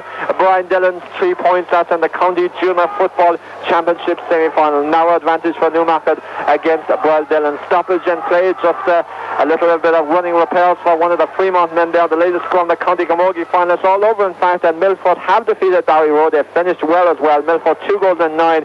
Barry Rowe 1 goal and 6. Dick, I'm sure you'll be joining that Milford party tonight, no doubt about it. A County Championship success going then to Milford. Near neighbours, Freemount, will they make it a party to laugh not only tonight but the week, maybe the winter long? Can they hold on to this? Will Broad Rovers come back again? Certainly they have the character, they have the ability, they haven't panicked in crucial stages and matches in East Cork and in the county stage when things haven't been going against them. So this match is anybody's game, and it's to the credit of both teams that they've produced a cracking final here. Broad Rovers with a sideline cut as the game resumes. Donald Ryan taking the sideline cut again, 38 yards out from the Blackrock goal, defended by Freemount. Only goes inside a couple of yards, but it's flicked back again by Mike Hogan to Donald Ryan. Is this equaliser? It is from Captain Fantastic himself. Donald Ryan has got the score, and that's what a captain is for, to inspire a team, and Donald Ryan has been an inspiring figure all this hurling year long, and he's been inspiring again here. Bride Rovers 1 goal and 8. Freemount 11 points. 11 minutes remain. Corky Creve, a sunny Sunday afternoon in midwinter, and you're listening to it live on 103 FM County Sound across Cork County, your hurling championship station. Brendan Broderick plucks the puck out of John Brennan out there and sends it inside. Niall Fitzgerald, the Bride Rovers fall back, just getting there a yard ahead of the Freemount men, but there's 5 or 6 players from either team now contesting possession. It's flicked inside by the centre forward John Broderick. There's no one over there, only Alan Broderick, the cornerback, but now there's 2 Freemount men around them. One of those is Brendan Broderick, and Brendan Broderick is fouled by his namesake Alan on the other team. There's a free for Freemount, a chance to edge back in front again. John O'Flynn, well, he's taken the responsibility of taking those frees. They're within his range. This one is on the 21-yard line. It's 12 yards in from the far sideline, the open stand side of the field. The spectators shielding their eyes from the sun over there as they watch John O'Flynn take this one. It's an awkward angle. This to edge Freemount ahead again as we enter the final 10 minutes of this County Junior A Hurling Championship final. The club secretary, the industrious club secretary, and caller forward, but he strikes it right and wide, and Freemount have been affected by a bad dose of white-itis in the last few minutes. I can tell you they've missed a few chances to open up a little bit of daylight, to keep themselves ahead. So who has the character, who has the finishing power, who has the ability to win this championship match? Does other team deserve to win or lose? Will we be back again in a week's time or in a fortnight's time? Pat Barry wins the ball from the puck out. He towards Padraig Murphy. Now down the centre forward that James has gone off the field. The midfield man of Freemount, Joe Withers, is there. So too is Donald Ryan, a man of the match candidate, I'm sure, out the near side of the field towards Richie Carl, the substitute. Dropped in around the small square inside towards Terry Broderick, and Broderick gets a goal for Bride Rovers. Could that be the goal that would win a county championship? Terry Broderick finds the back of the Freemount net. The goal poacher himself, the goal hero himself, the man of the match from the East Cork final, has put the party in McCormick and Bartlemy on hold for another 9 minutes. He's put his team on the brink of their greatest success. 2 goals and 8 to 11 points. Bride Rovers are 3 points for the good. Can Freemount find the character and the ability to come back into this final? Brendan Broderick, a man, has lifted them all day. I'm sure will again as he sends the ball inside towards Linslin. The centre forward trying to get it. John Broderick. This time he loses it, but it's won back again tenaciously by Danny Murphy. Danny Murphy being battled up, and this time loses the ball to Barry Murphy, who's fouled as he tries to come out, and there's a free out to Bride Rovers. The Rovers lead by 3 points, 2 goals and 8 to 11 points. A splendid advert for the Hurling game, a splendid final here in front of a hugely enthusiastic crowd. And Corky Creve, the chant of Rovers goes around the ground. The chant of Freemount reverberates as well from another part of the stand here. The majority of the fans are gathered in the covered stand, although the ones in the open stand are enjoying the final weather. They've beautiful winter sunshine over there as the goalkeeper Andrew O'Flynn takes that free out, drops it 60 yards out from the Freemount goal. Anthony Cahill gets a touch on it. Richie Cahill gets a touch on it down the line, and it's all around towards goal. Chase after a 2 Freemount man. Will he release the ball inside? He's gone as far as the end line. In fact, he's ran the ball over the line, and there's a puck out for Freemount. Freemount now find themselves 3 points behind them for most of this match. Well, they've been on parity. They've been ahead for most of it. They've led for the second half, in fact. So it's a different game of hurling now for the men from the Northwest in the closing stages of this fascinating and tremendously exciting championship finale here in Porky Creve to the junior grade. The puck out is won first time by Pat Welsh. Only goes to the other, number 7, Michael Withers of Freemount, who sends it to Danny Murphy courageously. In there is the substitute Shane Hogan for Bride Rovers, who pokes the ball out the line. Danny Murphy is there again. Danny Murphy sending the ball inside towards Donald Broderick. Donald Broderick goes to 2 or 3 Bride Rovers men. Whips the ball across. It's a good ball towards the brother. The brother is Brendan Broderick. The brother is on the 21-yard line. On the 14, the hand pass to Johnny Flynn inside. It's stopped inside by Shane Hogan. It could still come loose, but out of the fence comes Pat Welsh. Wonderful performance by Pat Welsh at wing back, and he's back there doing a full back job as well. Out the line he gets it, and down the line towards the substitute Richie Carl. On to Padraig Murphy, but only as far as Liam O'Flynn again, the centre back Liam O'Flynn flipping the ball across into open space. There's a race on front. The number 12 Donald Broderick is running over there with the opposite number 12. He's Mike Hogan. Hogan has fouled the Freemount man. There's a free enter Freemount on the 65-metre line of Bride Rovers, and Freemount introduced their first substitute with 7 minutes remaining here in and Porky Creeve, the number 18, Mossy O'Callaghan, is coming into the fray for a taste of this fascinating County Junior A Hurling Championship action. Glengarriff and Rathpeacon, 3-7 now for the men of Glengarriff and 7 points for Rathpeacon. And there's 14 men on the field for Glengarriff and only 13 for Rathpeacon. A vital free here, 15 against 15 as the ball is lobbed in. Is it gone over the bar? It is for Freemount. And they're very much in touch as that point comes over the bar from Donald Broderick from the free. It's now 2 goals and 8 points for Bride Rovers. And it's 12 points for Freemount, a very dangerous lead to have with 5.5 minutes remaining here in this enthralling finale to the County Junior A Hurling Championship final of 1998. The love and glory of the little parish, the most famous day in their club history. Freemount, the Bride Rovers, who will it be? All will be revealed in the remaining 5 minutes. A Rovers on the attack with Jerome O'Driscoll, right corner forward. Shot from 35 yards out. Point from Jerome O'Driscoll. Struck 2 and well over the bar for the men of Bride Rovers. They've extended the lead back to 3 points. 2 goals and 9 to 12 points, and Dick Rovers are now in the driving seat. Yeah, John Rovers are coming back into it there again. Of course, that goal I think was the turning point of it there. It might be said it was against the run of play, nevertheless, it was well taken, and it put them up 3 points at the stage. So they haven't done no. Freemount are still battling, but they have an uphill battle now, I think, John. 3 points between them. Scores will be hard to get in the closing stages in testing conditions. Freemount giving it all they can with a substitute, Mossy O'Callaghan. Mossy is fouled. He's held up there, the free end. 15 yards in from the near sideline. Tossy out from goal into John O'Flynn. A chance to bring us back to where we were just a minute ago. That's a 2-point game now. Crucially, 4.5 minutes remain. 2 goals and 9 to 12 points. The 2 goals and 9 belong now at the moment to the men of Bride Rovers. The 12 points for Freemount.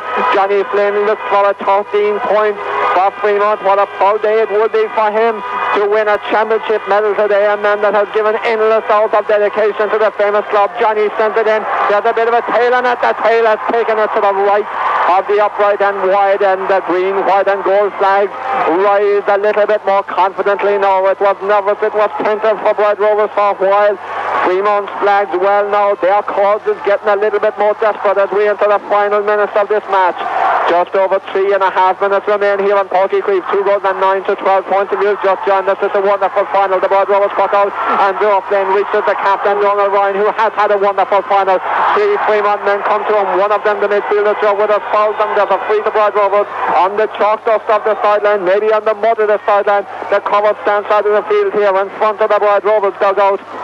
The Bride Rovers dugout that are now on tender hooks. I'm sure Pat Cotton and Michael John O'Regan, Dennis Carroll and Pat Loughlin are likewise in the Freemount dugout. There's no question about it. John Arnold, Pat Heskin, Tom Mulcahy and Dennis Heron, Pat McHugh and crew are likewise in the Bride Rovers dressing room in the dugout. Where is Father Shawnee Barry? We wonder somewhere maybe on the end of a telephone listening to this. He listens to Jerome O'Driscoll taking a free 2 yards in from the sideline, 60 yards out from goal into the hand of Padraig roughly below, being sent out from goal by Michael Withers, retaining possession, turning left, turning right, looking at the post and striking possibly an insurance point for Bride Rovers. Padraig Murphy strikes a crucial score for Bride Rovers, and maybe is that a dagger blow for Freemount. 10 to 12 points.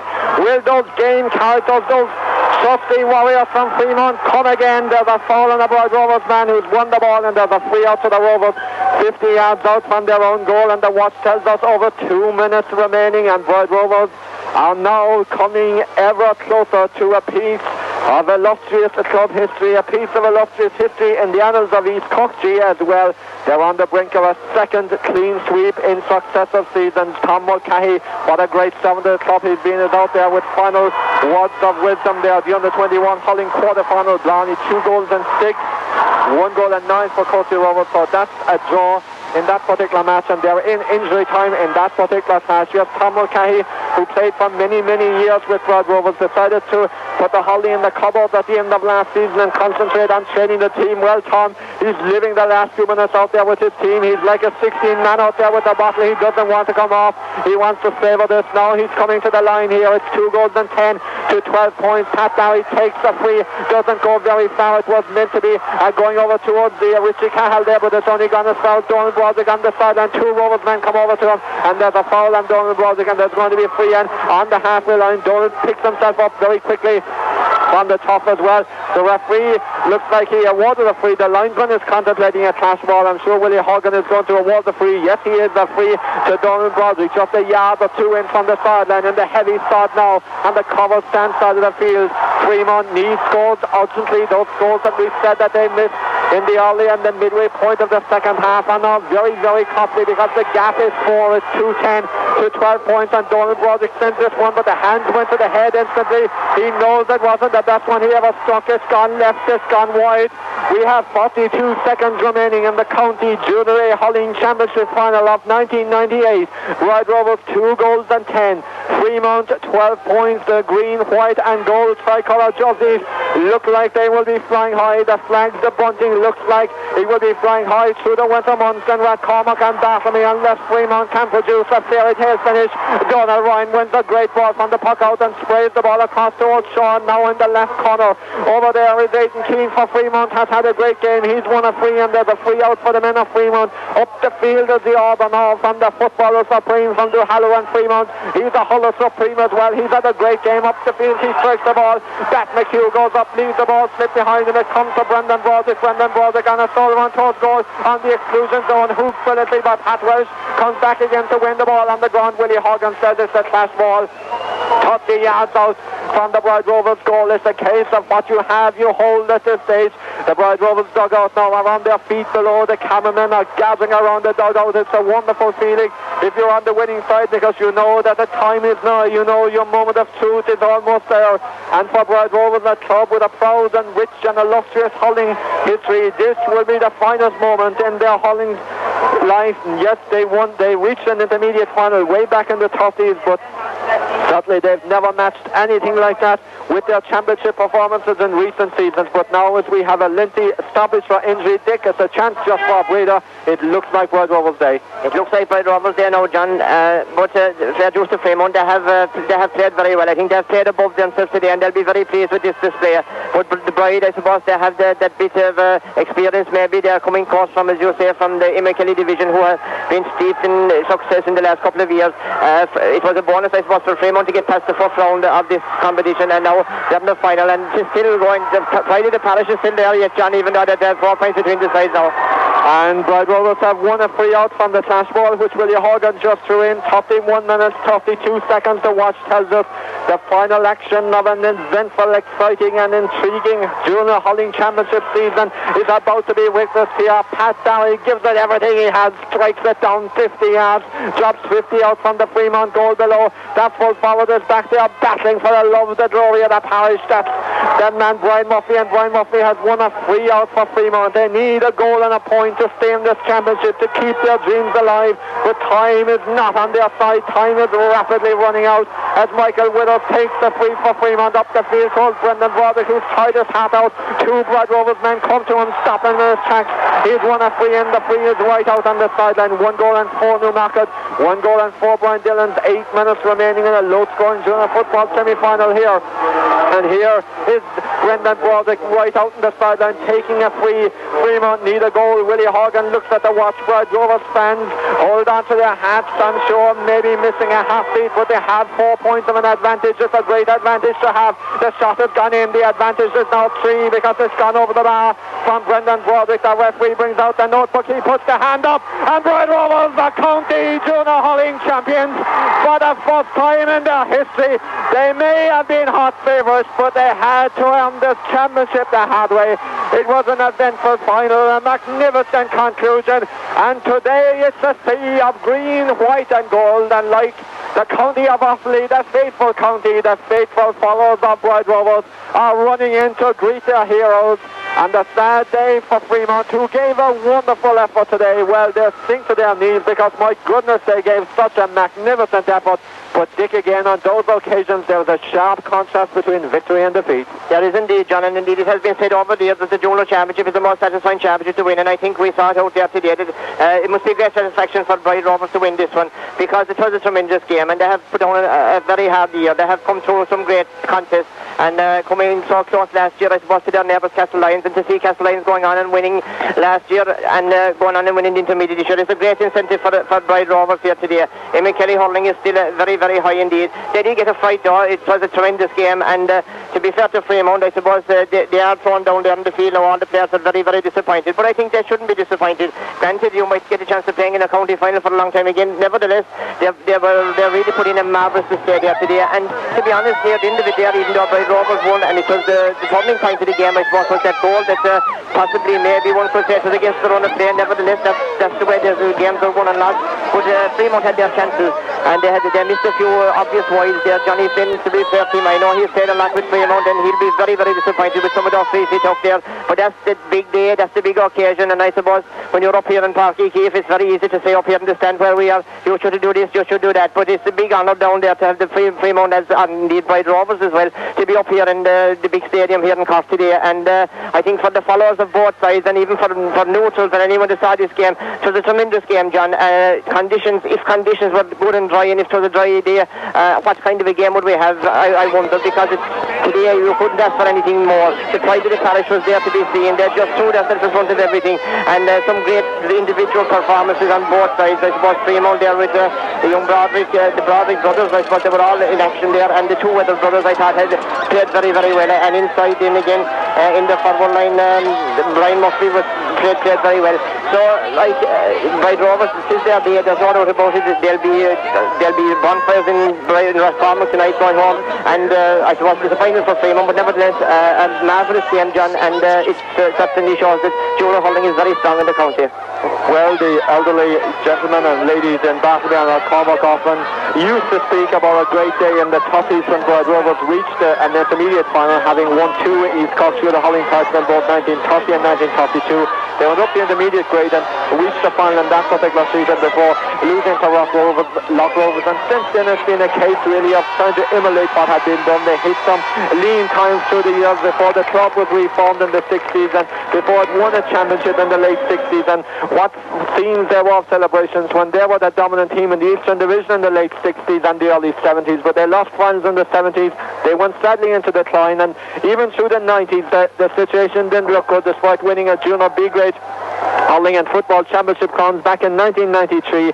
They lost to Watergrass Hill in 94 and 95 in the championship, and lost to Aaron's own second team in 1996. And Pat McHugh, the secretary, told me during the week it's probably one of the lowest and one of the darkest hours in the club's history at that particular stage in the Junior A hurling championship. And they said, well, if anyone could have imagined that within 2 years that they would be on a county final stage in Páirc Uí Chaoimh, they would be sending straight away for the men with the white coats. Well, the match, which was conceived by Father Sean Barry at the start of last season's championship season. Maybe he's many miles away in Africa, but he is a man that deserves an enormous amount of credit, because his local heroes have done him proud today. John Arnold, I'm sure, a little emotional out there on the field. I can see the hand is going up to the eyes.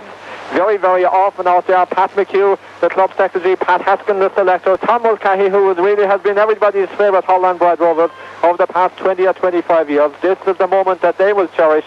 And Dick, for Pat Cotton, the coach, and the rest of the backroom team of Freemount as well.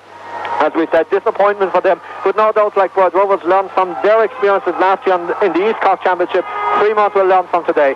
Oh, without a doubt, John. And I mean, looking at it, maybe the competition back in Duhallow, in all fairness to the rest of the teams back there, it isn't mighty. It's all football really in Duhallow. There's only just one little pocket, I suppose, playing hurling there, and compared to other divisions, the competition there isn't what you call great. Nevertheless, Freemount have come out of it now only 2 years in a row out of Duhallow, and went to the county final this year.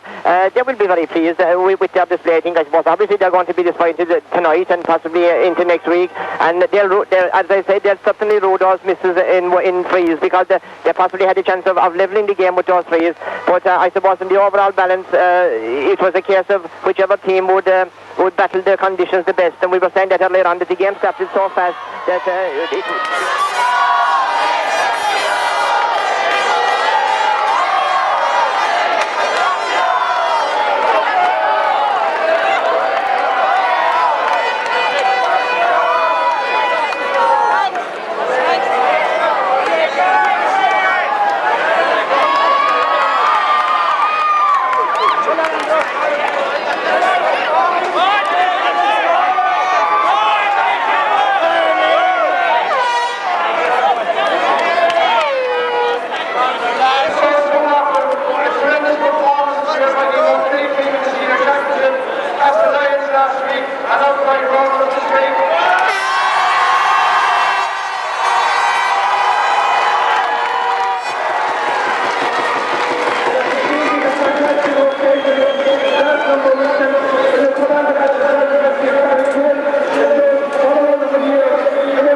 when you got the goal at the right time and went away to be very, very deserving winners indeed.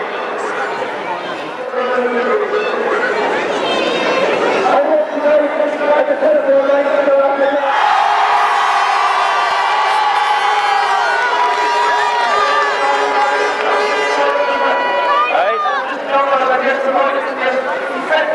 Tremendously over here, and I wish you every success, and I'm sure you'll be absolutely delighted today when you get this result. I want to congratulate as well Freemount for the first in their first company junior final.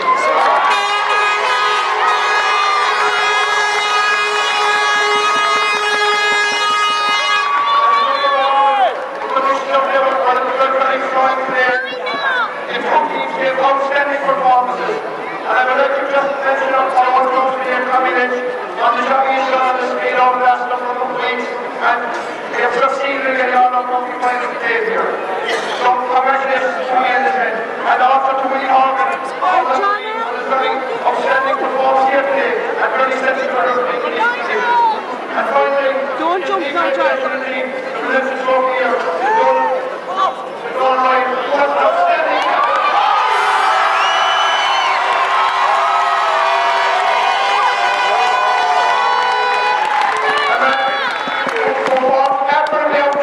and scored 3 tremendous points in a row, and he's definitely led by example, and it gives me great pleasure now indeed to present the trophy to Donald on a wonderful performance.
Right now. Did you read it?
The captain doesn't have to do that. So sorry. Thanks a lot.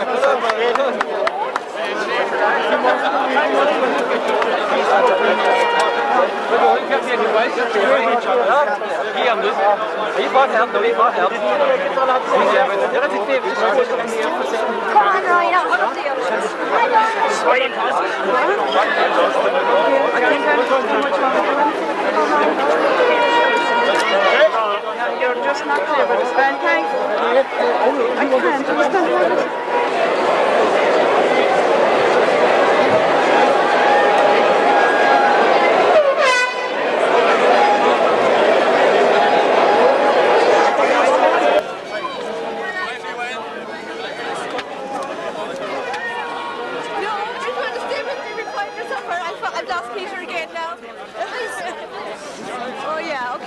No panic.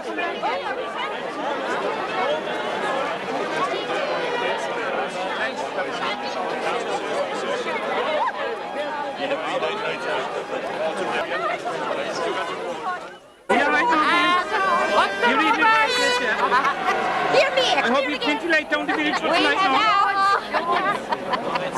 Surely no. Are they gone? We're going here. Oh, that's very simple.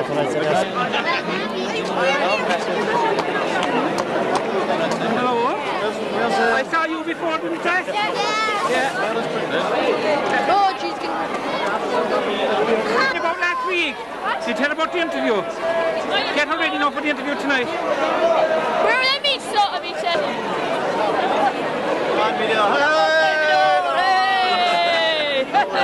Guys, you having a great year out this year. Nothing like it. They won't get out. They're not out getting the... Well done, Thanks. How are you doing now? I'm delighted. I am thrilled.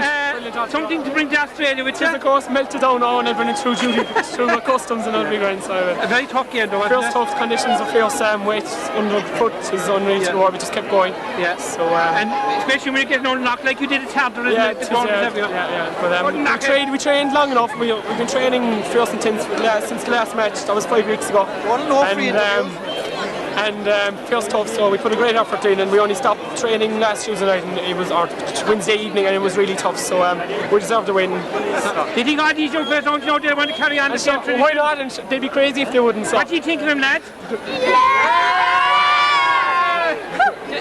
They'll be fierce cut up to see you off. No, they will, of course. Did you enjoy the game? Hey. You did tell me about what you think of the game. It was okay. Were you worried that they'd lose any time? No. You weren't? No. You weren't? What about you? Any worries of this? Yeah. Have you any particular hero now from the match? Any particular hero? Ryan. Huh? John Ryan. Yeah? Okay. What about you? Did you enjoy were all the players good? Yeah. No heroes Very though? good, yeah. Will you be celebrating down the village later on? Yeah. My hero. Why not? Just be careful. We go over here. Well, Tom, you beat a great year to relax really in a way because you were able to get all of them to walk instead you came away with a win. My timing was bad, Brendan, but anyway. Well, it depends how you look at it. Yeah, exactly. Maybe without you, they wouldn't have won it just yet. Maybe with me, they wouldn't. What do you think, Joe? We'll say that, will we? Well, he's renamed now, Brendan. He's called Father Tom now. Yeah. So well, the other priest has gone, we have to get a second priest. He's called Father Tom now. Tom, it was a bit worrying at times though, wasn't it? Oh yeah, I mean Freemount, they put up a great performance. In fairness, we can't take that away from them, And they had us on the rack. We were just lucky as to get the goals at the right time, And in the end, it was probably a nice way to win it, but we had a few heart-stopping moments. Can I ask you, and I think you did, the fact that Castleline, I mean, they beat you well enough last year in this cup, but for a long time you were with them, and yet they came on out of Tensino. Did that give you encouragement? Oh yeah, well I'd say the whole set up in East Cork at the moment, when you come out of there, you feel that bit more confident, I'd say, and I suppose, like when Castleine's done it last Sunday, they just showed the way for us, and we were anxious to follow on. Yeah, you might be the only one to lift the division down, and exactly. You didn't, well done. Are you Drums return, you got the pub, you have?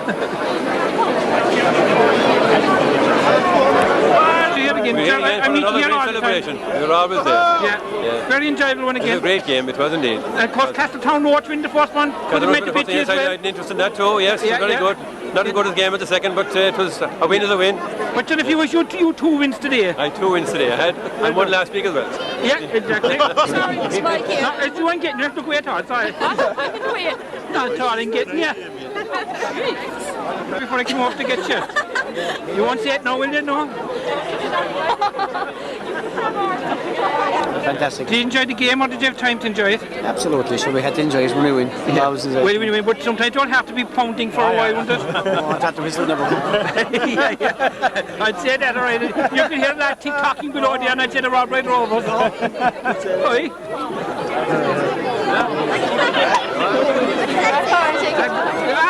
These Castlines sold out. Take the double glory. Jenny, Jane, come over with your hat. Do the colour, that's lovely actually. His wife is over there with a very colourful hat. Here, she died for him. Oh, I know how she is, alright. So that's specially for the occasion. Yeah. Because we only do it every now and then, and we did it in style today. So why not? So I thought to the wife was that morning dying it for you, but no. Most of them can put away, I can put away mine, they have to take theirs with them to bed. We're not bored of it, you know? No, not at all. You're delighted coming in, you're delighted going out. Fabulous going out altogether. Over the moon. You were happy not coming in too. Was? You were very confident. He's a happy man. We were very confident. And we don't mind being on a point or two at half time at all because we have to come back. Well done.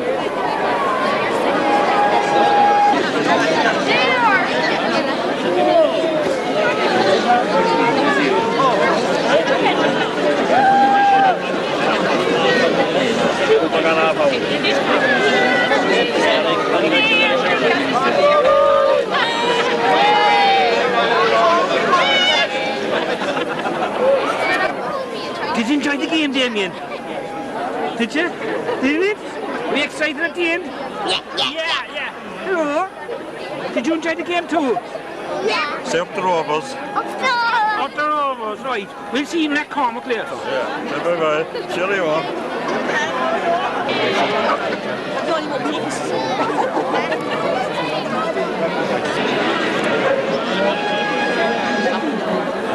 Have you done squad break ready for tonight now again? I have everything ready. Don't worry about me and my arrangements at all.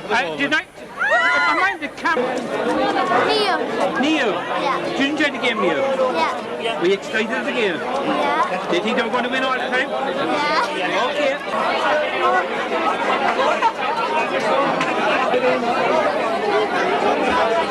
You're happy there, Brendan? Plenty footage. Are they selling well? And the Rovers!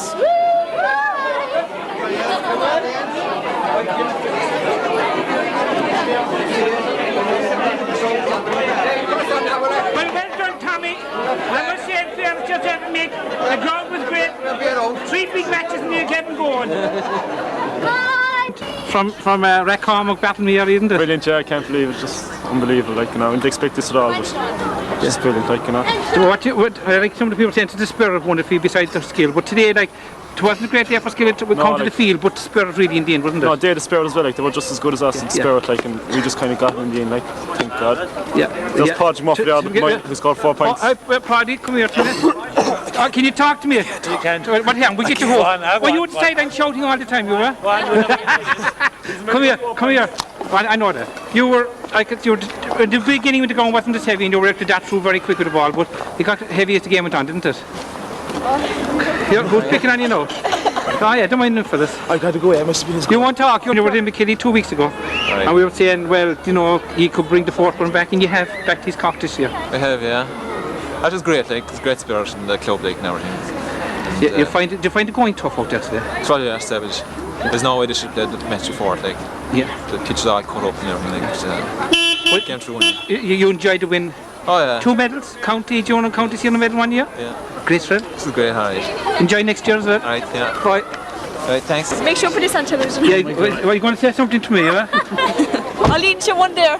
Oh, that's right. Oh, she's gone as well. She's just gone there. Yeah. You're bringing home the remains, are you? I am, yeah. That's all that's left from it there, the muck in the dirt. We get the referee alongside you with you, out in the middle of the field running in the mud. I didn't see it falling, so you look grand and clean coming off. You have to have a show. Listen, did you enjoy the game? I did. It was a great game to play 2 very sporting teams. Yeah. An easy job for you, so. Very easy, yeah. I heard Jenny Cook saying that as well there. Did you enjoy the game? Perfect. Or did you have time to enjoy it? Yeah, I did enjoy it. I really did now. Isn't it great? Because the wind was powerful and that was... Isn't it great to come up last year, lose at least cock and say, well, and all of a sudden come on, win the county the following year? Tremendous. Yeah. Unbelievable. There'll be some celebrations? Oh, for a week. Does Father Barry know about it yet? He's ringing my place tonight at 6:30. So, he's probably still praying. He probably is. He probably is. And we needed all his prayers today. There was a while there and we were turning to him and saying, Father Charlie, are you with us? We'll see you later. With the help of God. Yeah. Brendan, got you last week after intermediate. Well, what do you think of today's hurling? Absolutely magnificent. I mean, what a way to end the season playing hurling like that. Incredible stuff. But, it's what that grade of hurling is all about. All for the sake, all for the honour and glory of the little village, and the way the teams played out there today was just tremendous. Great advert for it. Like last week and this week, do you think we should put these together and send them around to the senior clubs and let them have a look what heart and determination can do? Don't mind this, I'm a skillful hurler. Well, I tell you this much: if somebody put the senior tape and the intermediate tape together and went up the country and asked someone to decide which one of those is the cock one for us, they'd pick the intermediate grade at least. Because the commitment of the players, and as I say, the skill factor was superb given the conditions that were there. Yeah. And what an end of a season for East Cork. The blocking, the harassing, the commitment was unbelievable. Commitment was just unbelievable. But again, like all for the sake of the little village, Brian, you can't beat it. Yeah. We'll see your report tomorrow. But how are you? Are you enjoying it now? Enjoying the mate. Back home tonight as well? She wouldn't face you. She had to get me to a scat. I know that, yeah. I don't know, do I look that nervous? Frightening. We'll see you outside later. We'll talk to you later. Is Damien there again? No, he's not, he's gone. Damien has gone up there, isn't he? Hi. So bye-bye, sir. See you later on. We'll see you later on. Bye. God, you got two escorts, you're alright. They're two very shy girls. Huh? Shy? Yeah. No fear there. Not too bad, new. Smile on the face now. And you've good support there as well. That's it, they ever have to smile, yeah. And the girls are very shy. You like Castleine's girls now, you get used to after a couple of years. I mean, that's the camera, eh? Hello. But you're very shy out from the home side.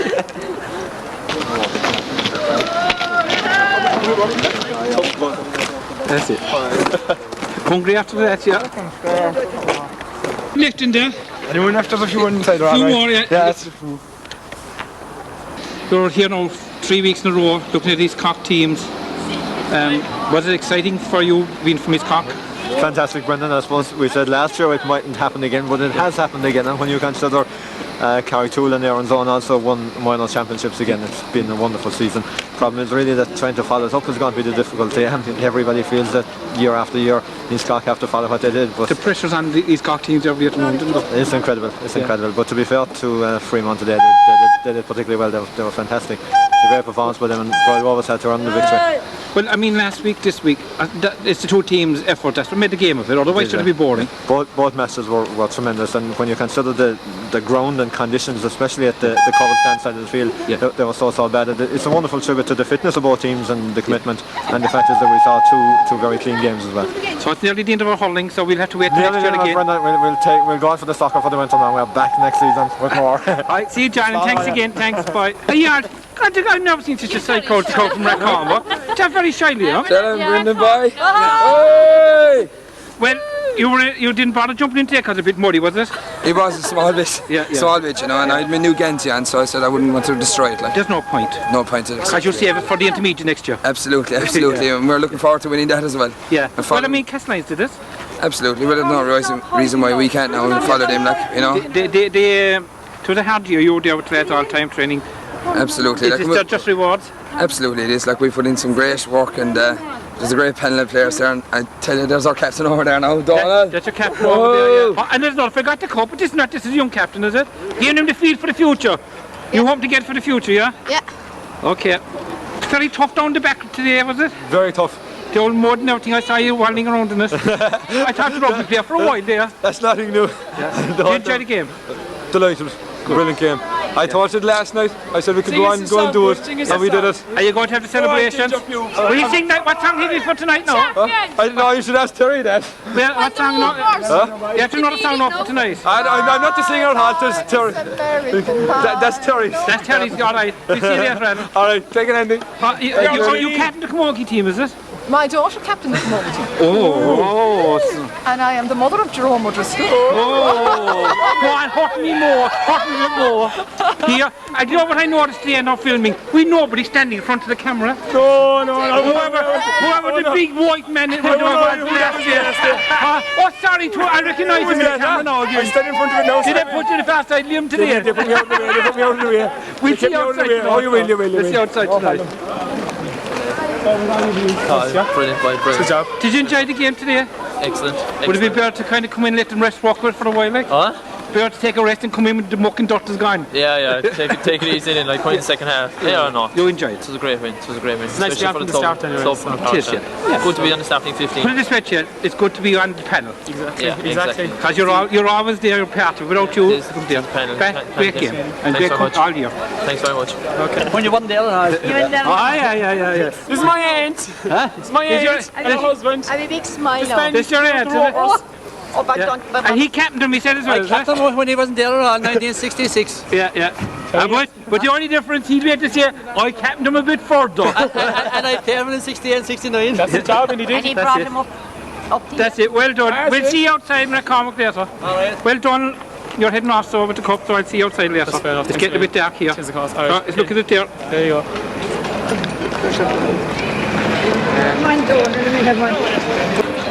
No, we'll see you outside in a comic somewhere. We will later on. Right? Put plenty right around the village now for us. Oh, yeah, God. This is the woman now that made all the Putting vitamins into us. You made all the sounds with me. Well, I didn't make them all now, but But you were there with the others. It was I ate them. And chickens. And John Ryan wouldn't have They had chicken legs. And they fed the Castlines people last week. We did. We did. And they had chicken legs and They everything. had chicken legs. That's why their legs look so strong today. With Because, yeah. And Pringles. Donald Ryan ate the one with Pringles. Yeah, he'll miss his Pringles down in Australia. I'm allergic to Pringles. All right, Well, then- I'll leave you off and I'll see you outside later. Right, okay. We'll see you, bye.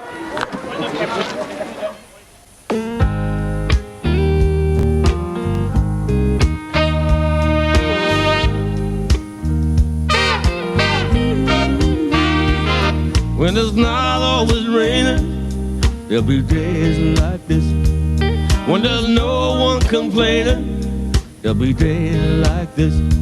Everything falls into place like the flick of a switch. Well, my mama told me there'll be days like this. When you don't need to worry, there'll be days like this. When no one's in a hurry, there'll be days like this. When you don't get betrayed by that old Judas kiss. Oh, my mama told me there'll be days like this. When you don't need an answer, there'll be days like this. When you don't need a chance, there'll be days like this.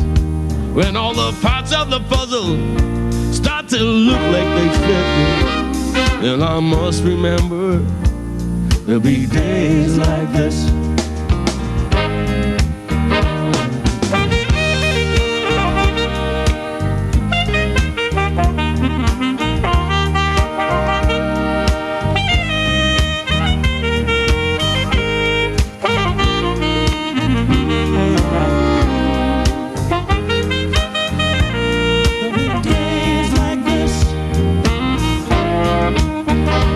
Well, everyone is up front and they're not playing tricks. When you don't have no freeloaders out there get their kicks.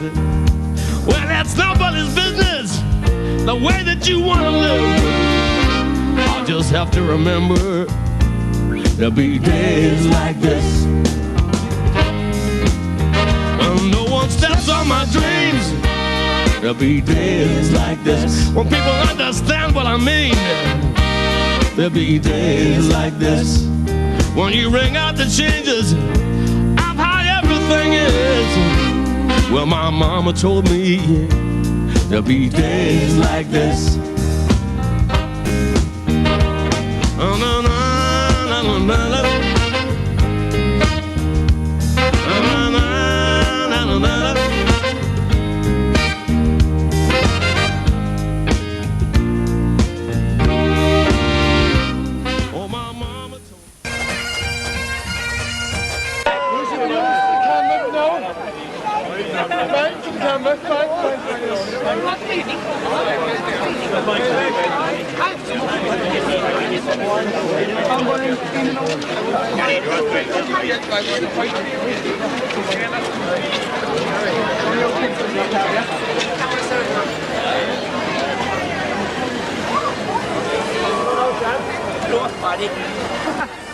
Good to see a county come back to their own village from change. That's a great feeling, yeah, it's great really. I mean, we didn't think we'd ever win a county, but we're here tonight, we're absolutely exhilarated by it. We just can't just comprehend it really. It's one of the best nights of our life. What are you for the chairman? Oh, it's brilliant really. I couldn't have come in at a better time, but it's great. Whatever being chairman, it's great for my Rovers anyway. Yeah, we'll see you later. Yeah.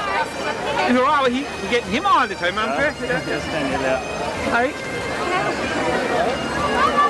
Long to see you.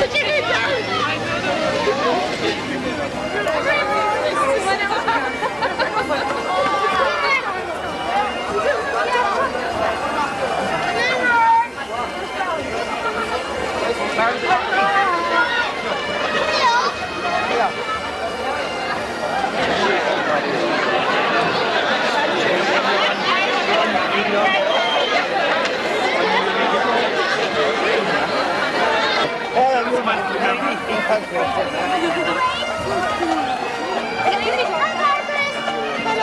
Hi.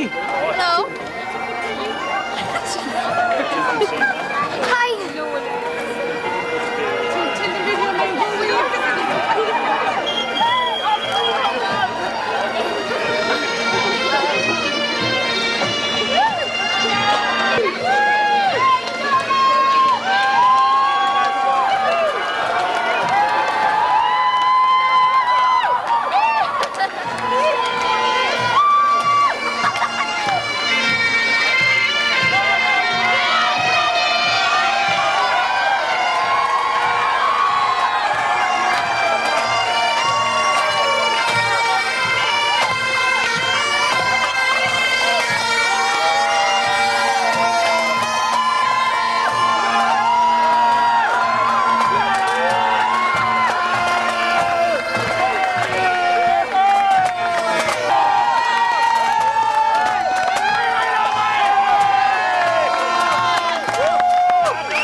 shell-shocked in the first half an hour. But in spite of what everyone was told, Freemount were going to be a good team today, and they proved it. They're a good, strong, physical team. And I I know I went into the dressing room, into the Freemount dressing room after the match, and it's not a nice thing, nice place to be going into the losers' dressing room. We've had it several times, but I think if the lads had seen the Freemount team tugged out inside in the dressing room with no shots, no jerseys on them, I think they'd have ran out of Parky Keep today. They were the biggest and the strongest and the most physical team I've seen inside the dressing room for a long time. And we beat them.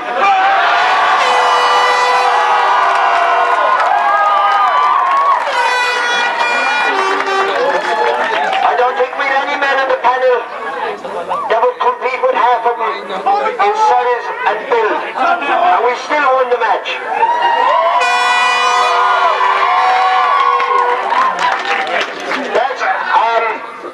There's one man there I'm on the call to say a few words tonight. He's been, I suppose, writing an awful lot for a long time. So we'll hear a few words from him tonight. John.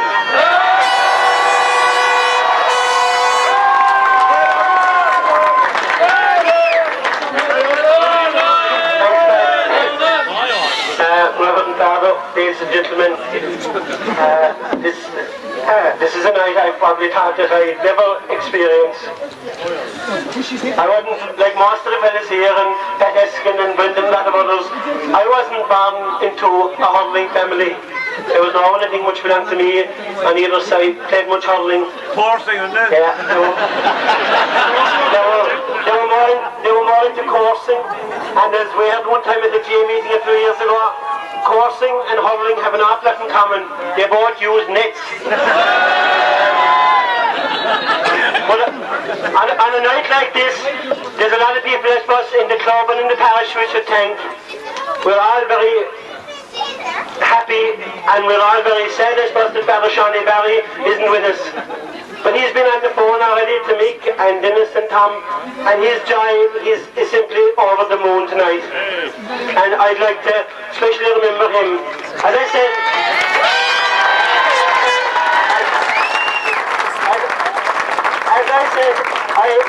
I wasn't born into a hurling family, and it was a man that just collected milk from us called Dave Ryan got me involved in the jail. And he was he was a carefree character. Most of the older people here would know him. And he was a man who had passion in hurling and knew what hurling was all about, and knew what, he wasn't a bright Rovers man, but he was here in our parish for years. And it was men like him and David John and Ned Heskin and Tom Barry. They made this club what it is, and they gave us the foundation. And all I can say is, this is one of the proudest days and nights of my life. And I knew we were going to win this county. And I tell you, when I first thought we were going to win the county, and the lads will remember it, it was the Tuesday night after we beat Watergasil in the East Cup semi-final. And it was nothing to do with beating Watergasil, and it was a rotten, dirty, wet night. And there was 22 players over in that field. Tom Mulcahy was saying him for 2 hours. Andrew O'Flynn and a few of the players, I won't mention others, they got physically sick that night from the training. And when I saw the players going up the field that night, and the effort they had put in 2 nights after getting to an East Cup final, I said, I got these fellas, and their mind made up, they're going to go to that show, and they did. And all I want to say on behalf of all the people in the parish, nobody knows but themselves the effort, the supreme effort they have put in over the last 2 years really. And I think Tom Mulcahy and Pat and Dennis and Shawnee have done a wonderful job. We can celebrate tonight, we can celebrate for a couple of weeks, and we'll celebrate, I'd say, until Christmas. And I promised them the neighbour against Ballinascarthy. I said, lads, I'm going home tonight to write the second last chapter of our history book.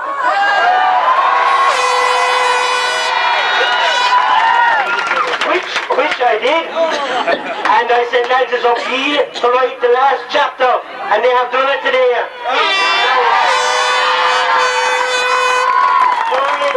The only unfortunate thing about this, I still have the first 20 chapters to write. I'll get them done in the next class, lads. Thanks for everything, and thanks for being bring a super panel of players, and we have the best supporters, and I'm so delighted tonight to see all the people here from clubs, all our neighbouring clubs, from North Cork and even from the City Division, and it's fantastic. Thanks lads, we'll have a great night and a great Christmas.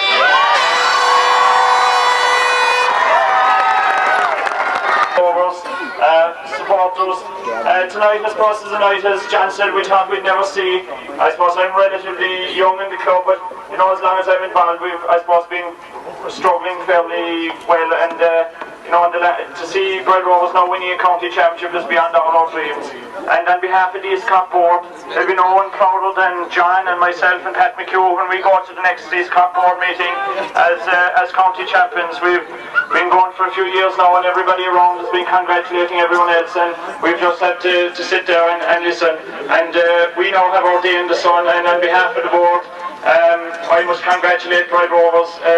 I suppose Inniskilly had won and Castlelyons had won, and that was great for myself and great for Inniskilly.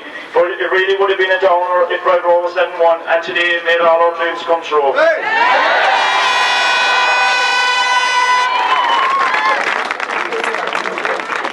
I'd like to congratulate the club. I think, in fairness, I think it was a whole team effort, a whole panel effort, and nobody deserves it more than the panel and the selectors. And I think it would be remiss of us. My long-time friend and neighbour, Tom Mulcahy, I think was inspirational, and I suppose the sad thing is that he didn't win a medal on the field of play, but nothing better than training the team. I think Tom deserves a mighty round of applause.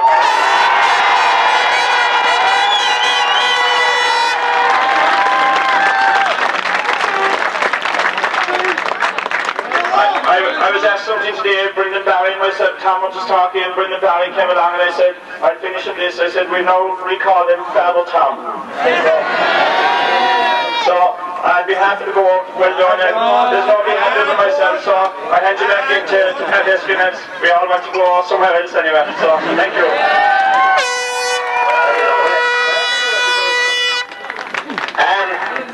I suppose there isn't a whole lot more. I just want to thank everyone involved.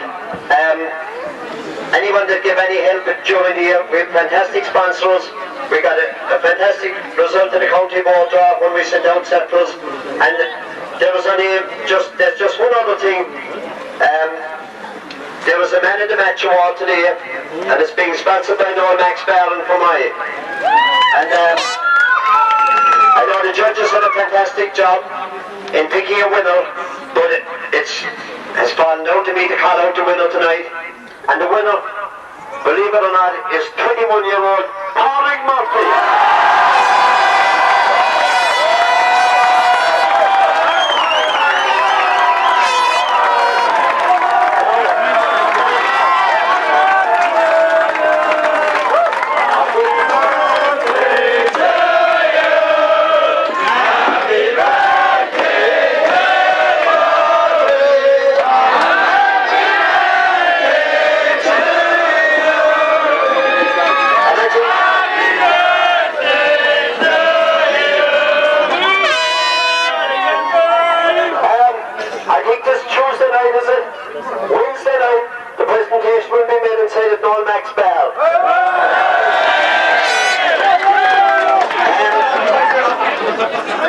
I think there's no more deserving men to win the prize today. I know there were a lot of good performances, maybe in the first half and the second half, but I think the points that Patrick Murphy scored today were absolutely fantastic.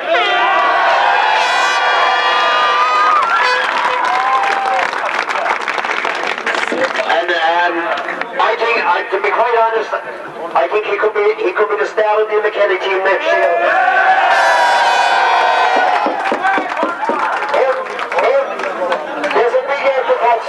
If he gave his mind for training.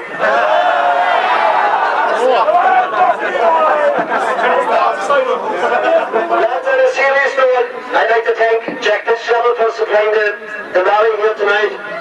He came down at a moment's notice again, the same as the last night. He's on standby, the Castlelyons pipe band the same. And any one of them haven't let us down. You lads down there that brought the steps up here about a half an hour ago. They whipped them from the curate's house below. I hope, Father, you don't mind. They were taken from the back below at the curate's house, and they'll be returned again later on. So I'd like to thank them as well. All those people make an awful difference to the club. People that you don't see nor hear. There's a lot of people over in the dressing room every night that make sandwiches, supply the tea, which is going on for the last probably 2 months. And I'd like to thank all the ladies that done that, and especially Mick Barry.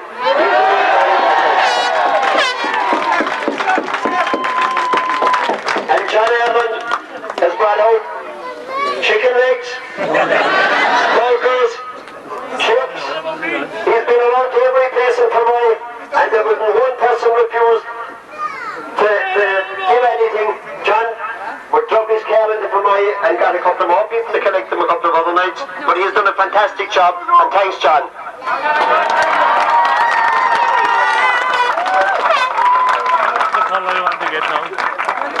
There's another man that we're training over every night in the field, cutting up the pitch. You might have seen the cut of the field in Cork today. It couldn't be good at this time of the year, but I think our pitch is a credit to the club here, and I think there's only one man responsible for that, and that's Pat O'Connell over there.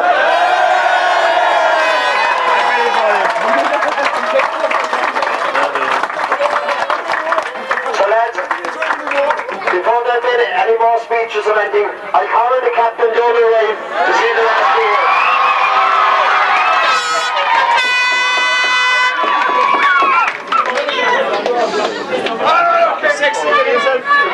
This is 10 times harder than stopping Joel. This is 10 times harder than playing any 60 minutes of speech making. Jolene was even inside there tonight and he was saying, God, I put 2 lumps of sugar into my tea before he went speech making inside the party. So if he gets nervous, I definitely deserve to get nervous myself. But anyway, you don't know how much it means to us up here to see the whole lot of you looking up at us. It means so much.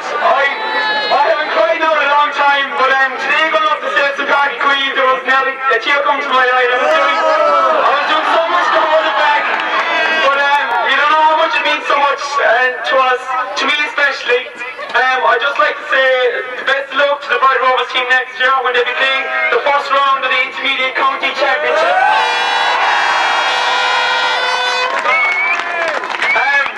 Myself and Alan Broad, Gareth Fitzgerald, a couple of more, my sister, we were going to say if Slines were in if Cat Slines were in it, we might come back. But I don't think now you'll see us for a while. But anyway, I just wish them the very best luck next year. I'd also like to boost on and all these young fellas and young women down there. They're the core Bright Rovers. Just to keep it going next year, keep the training in. You're the core Bright Rovers. You'll be the people playing intermediate. I was saying to George Johnson earlier on, he was saying to me, oh God, Ryan, you've never played junior B hurling and all this, and I never have. But he was always saying to me, me and the rest of the guys, we were the fellas that brought you up to junior A. So, we're the guys now that brought you up to intermediate, and he started to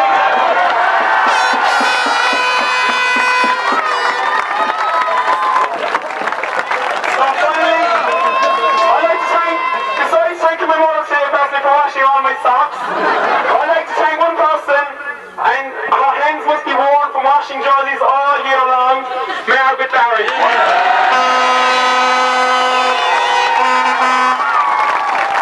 So just small things like that makes the club. So finally I think there's a fella there, he's sucking hacks all night and his vocal cords are absolutely on a sky high. I think he's mad for a song.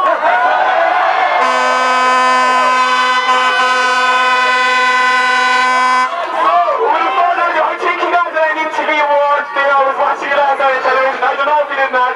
Without further ado, I'll hand you over to Terry Roddick to sing us out.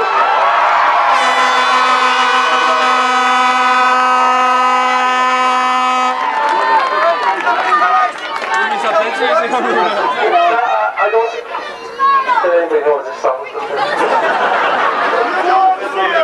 Sing it for him. And I say a special note to my mother who came down tonight on her crutches.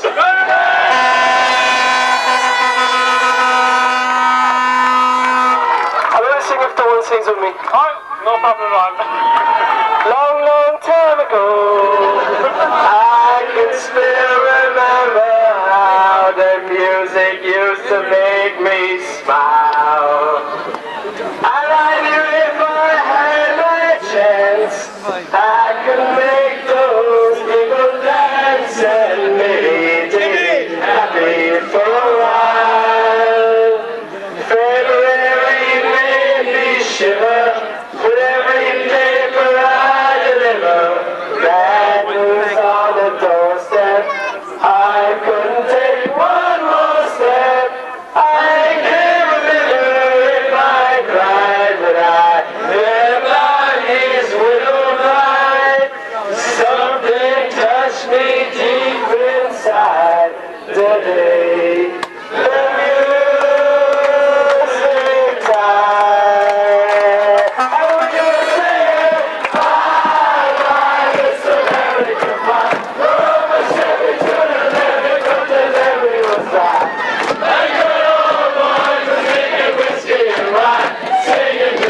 and I knew I was out of luck today. And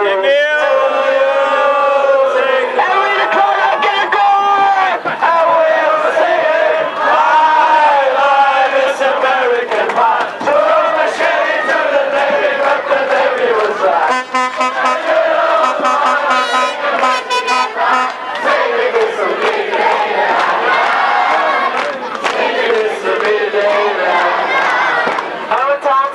Store where I heard the music years before, but the man there said the music wouldn't play.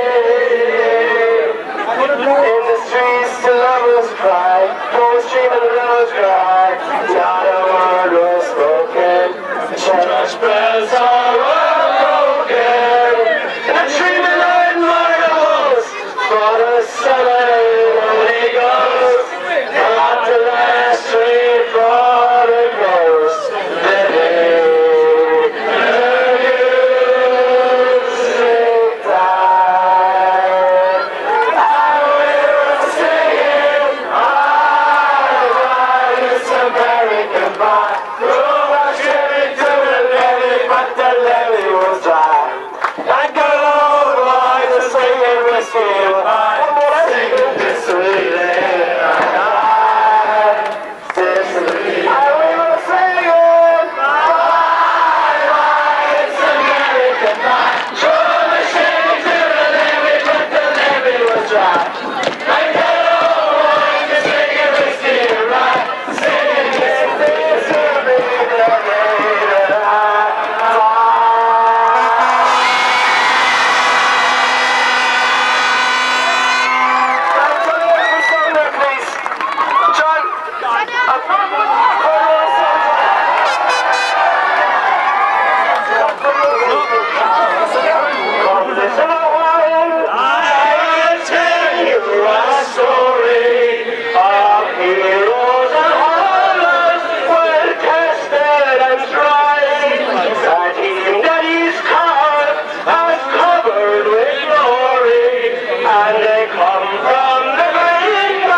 But still their hearts were not dim in the fray. When hot grew that fight, those hearts grew more eager, and that is why we're county champions today.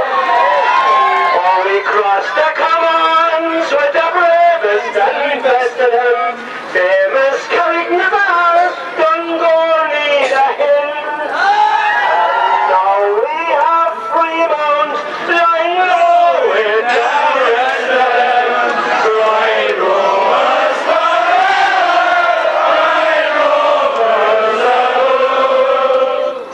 Young Flynn minds gold and Persephone's keeping, with Cal Fitzbroderick pushing Barry to the fore. Murphy, Driscoll and Broderick were the men never scoring, while the rest of the forwards kept adding up more. Those three fearless Murphys stood out in their hurling. John Ryan, our captain, each so that was our team, gallant, bold and unbending. Right Rovers forever, right Rovers. All played that game as sportsmen they played. No mercy to ask or no tolerance to yield. We give knocks and take 'em as none can dare say it. We were manly, straightforward and clean on the field. How of the traditions of soils they inherit, Rathcormac that reared them and Bartley too.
And selector, and Dennis Houghton, the other selector. We're probably alright tonight, but maybe a couple of other nights we were probably wrong, but there's bound to be some people disappointed always, and I know those people will come back and they'll play for Bright Rovers again and probably be the stars of the next match that we play. And I'd like to thank everybody for coming tonight. Tom, have you any couple of words to say? Come on. I think 7 weeks ago here, you know, we brought back East Cork Cup and it was great seeing, and I think we vowed in that we weren't going to stop there for this year, and to credit to the lads, they've been putting 2 mighty performances since then, and they deserve to be here tonight as Cork County Junior Champions, lads. So I think a lot of the motivation, I think, over the last couple of days, you know, I was thinking of a man who has done a lot for us over the last 2 years, Father Shawnee Barry. He was 5,000 miles away in Malawi. He rang yesterday morning, you know, just to find out how things were going, you know, and a great interest in what was happening and how we were preparing for the final.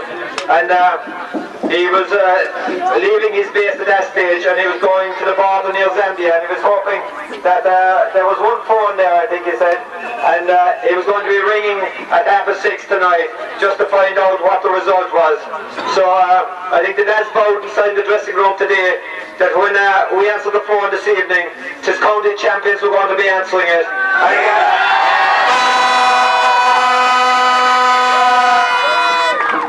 And I think when I took the call below on Mick Barry's that we were on this evening, we could just feel the delight in Shawnee's voice. He wasn't 5,000 miles away. You know, he said all day he could do nothing. He said he was just thinking about the match and just wondering how it was going.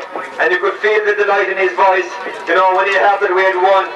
And he has ordered Mick and Margaret to keep every scrap of writing that will be written about this game so that he can savour it when he returns in January. So I'm sure he said a lot of prayers for us today, lads, and the lads didn't leave him down. It was a very hard game today. Freemount put it up to us. You know, they're a good half hurling team. You know, and as Pat said when he see him in the dressing room, they're a big physical team. But they didn't match our half, lads. You know, the half these boys showed today, I don't think we've ever seen it out of a Rovers team. Even in the semi-final, you know, because these boys put it up to us all the way. But the lads fought to the finish, and they deserve to be county champions tonight, and I just thank them for that.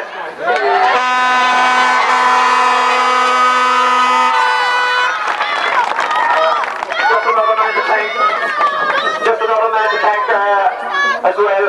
I thought we had a grand meal below there while the going parties, you know, it was great to be there at the end of the year on such an occasion. But we started back there last February with Willie Raven. He came in here 2 years ago as our football trainer, you know, and he's made a big difference to the lads here. You know, I get on well with him, but he gets the best out of them.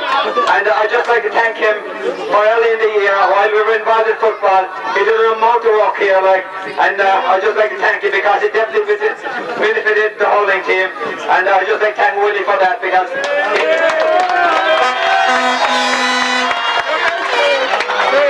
you know, he is a kid. I suppose he is a kid shanning man, but you know, he wouldn't take it here over the last 2 years because he come in and he's been like one of our own, so maybe he would say a few words if he was told.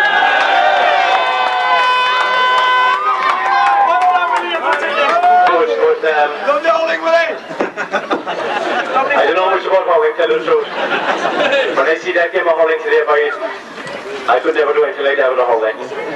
But I'd like to thank Boy Rovers, especially the people I came into this club with. It was better than coming into my own club, lads. It's absolutely brilliant what you have here. And to all those young fellas down there, up on their father's shoulders, and the girls as well. Right? This is what it's all about, right? You're the people to follow the fellas up here on the stage tonight. Keep it going. You have the best club in the county. And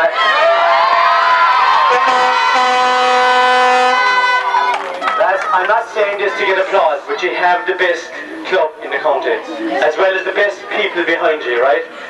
Joe Lane, chairman of East Cork Board, it must be a proud day for him tonight, right? Michael Barry, John Arnold, Pat Hoskins, and so many more people. It must be a proud night for them tonight to look down on the crowd that's here tonight. And I'd like to thank them on behalf of myself and my family as well for coming into this club. Thanks very much.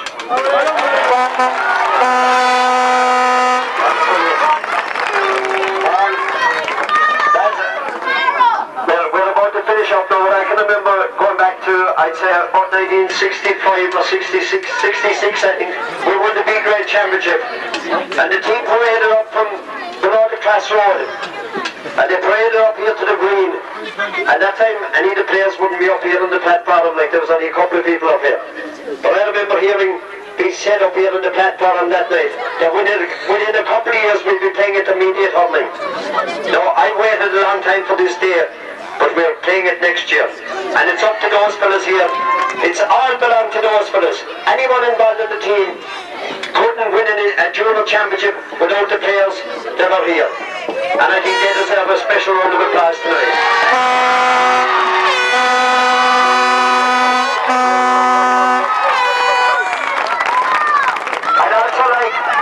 I'd also like to thank my fellow officers, our treasurer, Dennis Fitzgerald, the man with the money. Free drink! Free coffee! He was responsible for bringing the wine to the table tonight. And I'd like to thank Dan O'Regan for supplying it at the fish market in Fermoy. He supplied wine to the table tonight for the meal.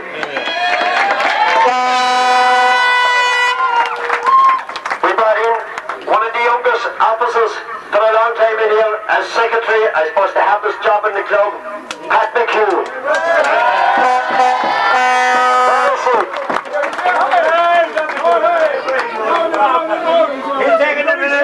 That is a bit shy, but there is no one realised the amount of work a secretary has to do in a club. He has definitely got the hardest job in any club, and Pat has answered the call. He is still studying, and he's got a lot of work to do in school, but he still finds time to do everything, and there is nothing left amiss with Pat. Thanks, Pat.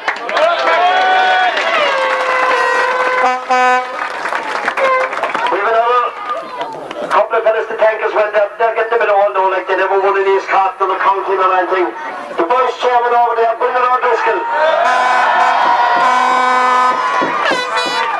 A lot of full forwards family sold out through the years. They're both doing fine, but I know there were quite a few fellas down there tonight that were fantastic hurdlers that played with Brendan as well, and they never won in his cup. But I see Liam Cahill down there, another full back, and Tommy O'Flinders around there and a few more. But all those fellas, you know, they contributed to the club, and I think the younger fellas up here on the stage, they looked up to them when they were playing. So I think it's a great credit, and Brendan is always there as vice chairman. Thanks, Brendan. Thanks, man. And he's looking forward to be chairman of the first intermediate club here in the Cardiff with 6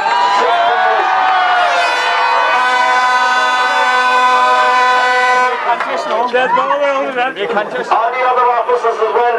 You've Joe Barry, Tom Mulcahy, and I don't know, I can't think of the rest of them now at the moment, but I'd like Pat O'Connell, our grounds officer, everyone else, John Allen and the whole lot. I'd like to thank everybody. It's very easy to run a club when you have people involved like that, because at the drop of a hat, you have the whole lot of them together in one night to decide and make up your mind on doing anything. So I'd like to thank them wholeheartedly. I'd like to thank John O'Brien.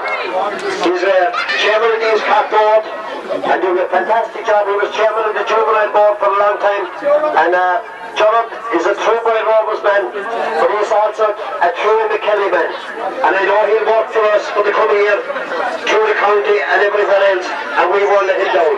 So thanks, John.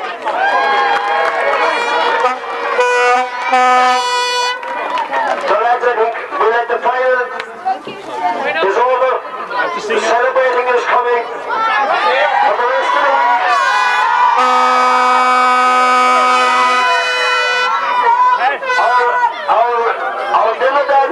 Our dinner dance is on the 5th of February. So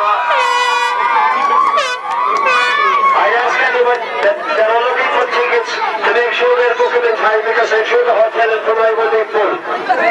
Before we go, I'd like to wish Donald and Alan the two Allens, the best of luck. I know that we're going to be sorry for losing them, but they're going to Australia for maybe 2 months. We might get it back after 3 months.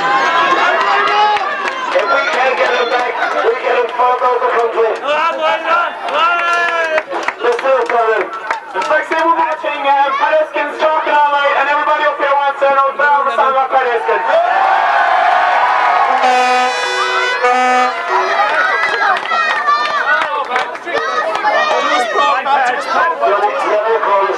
Alright, Rovers, you're right team. You're well tested and well tried. You've always played your hurling with passion and with pride. When you come from down Red Corner, Battery and Kildare too, along by the bride, shall we all so proud of you. That's it, lads.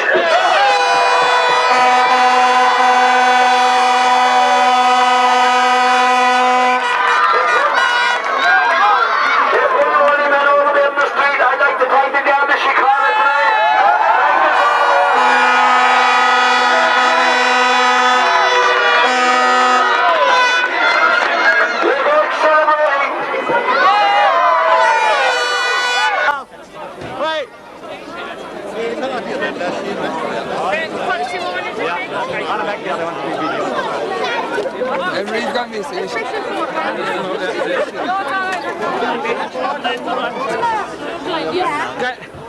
You're like a Christmas tree there, you're all lit up. Are you okay? You were very good, thanks for the night. Hello. Hello. Hello. Hello. No, are you going to give me a kiss in the cheek? You're going to give me No. She said you're waiting for all the girls down in Australia. Oh, yeah. Well, the best of luck, and the best of luck to Katrina as well. Yeah, okay. Have a work for me? That's right. Right, Brendan? How are things? We'll talk to you again later. Yeah, we'll talk.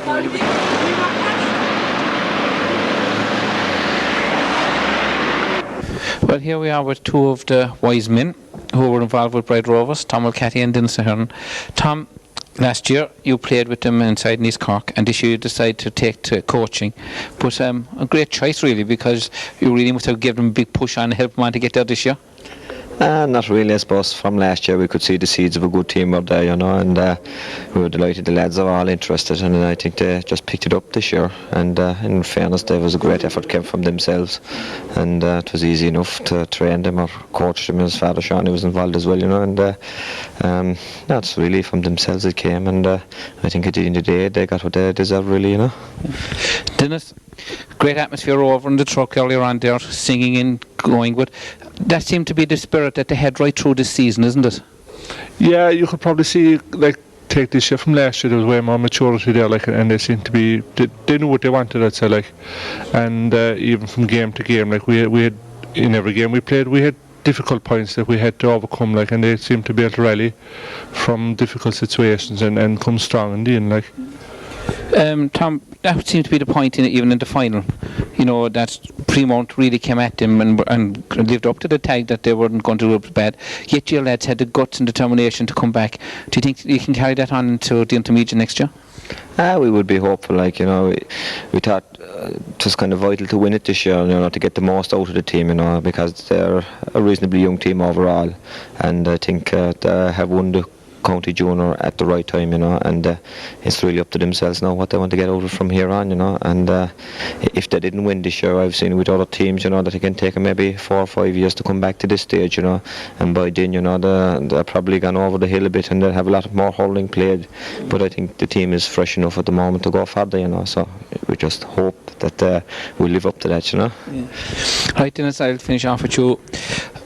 The lads are going to be watching after this. You've been one of the selectors, been down the field, muck and rain, watched them. What would you like to say to them now, at the end of the year, coming into Christmas, celebration time and all that?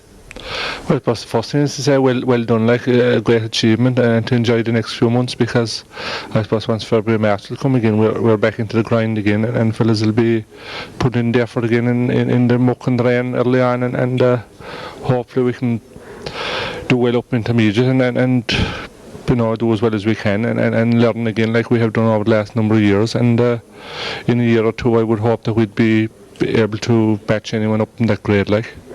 Well, thank you both very much. Castlines did it. Why can't you? Thank you both. Enjoy the rest of the night, and we'll talk to you later. Well, this time we've gone from some of the backroom mentors to the players. Jerome O'Driscoll, who going into the match on Sunday was the top scorer. And Jerome, did you find that any pressure?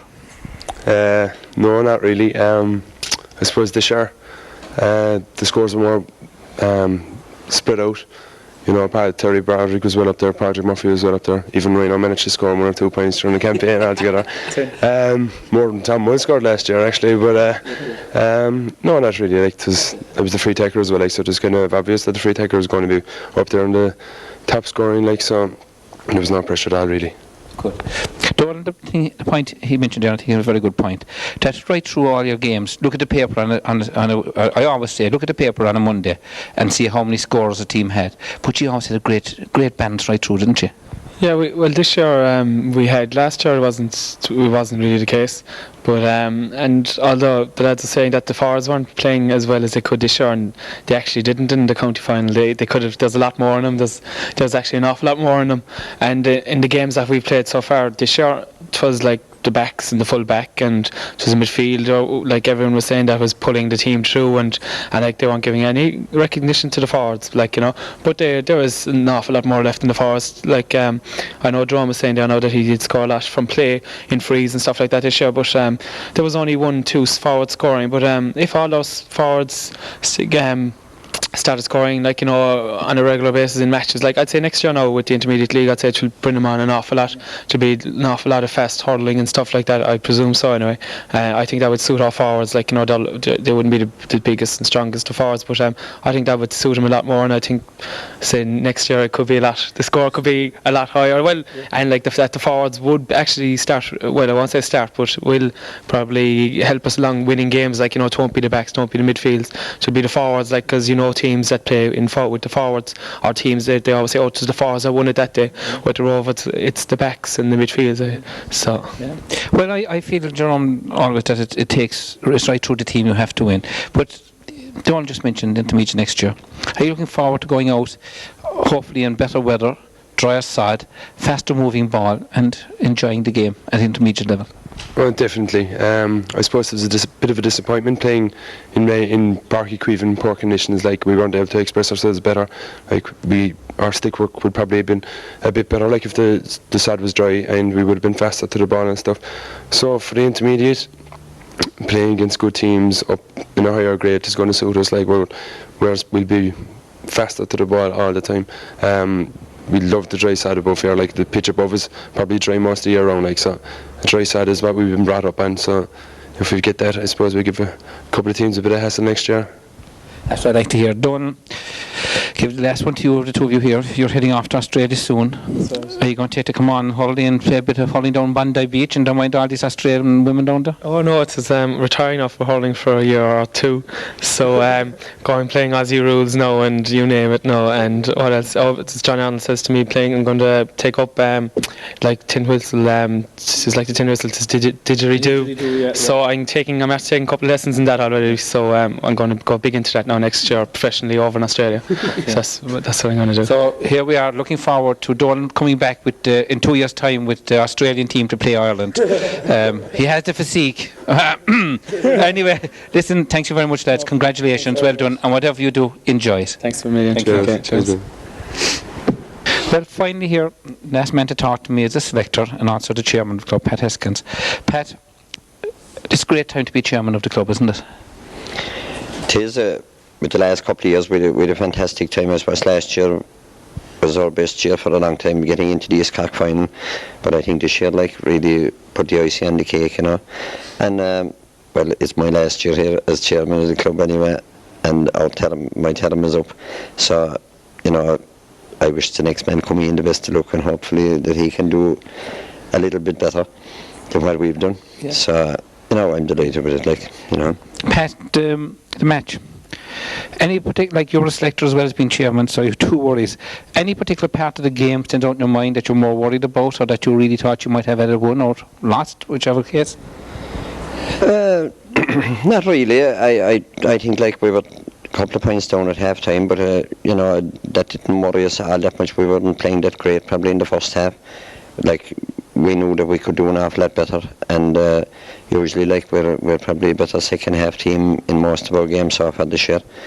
And I think the lads that came on with a couple of injuries going into the game, which worried us a small bit, but the subs we got on played fairly well, and I think everyone upped their game in the second half, and we got some, I suppose, the vital scores at the vital time. Yeah, like the thing I remember we were talking about beforehand, and that is that there was great spirit and determination in the team this year, and that was needed on Sunday because, like as Jerome said a while ago, the conditions weren't suitable to real fancy hurling, more dogged and hard-hearted hurling. Yeah, I suppose like a lot of people were saying that the conditions wouldn't suit us that much, but I think this team is a bit different to Rovers teams in the past. They're a good bit more physical than what maybe a lot of people give them credit for.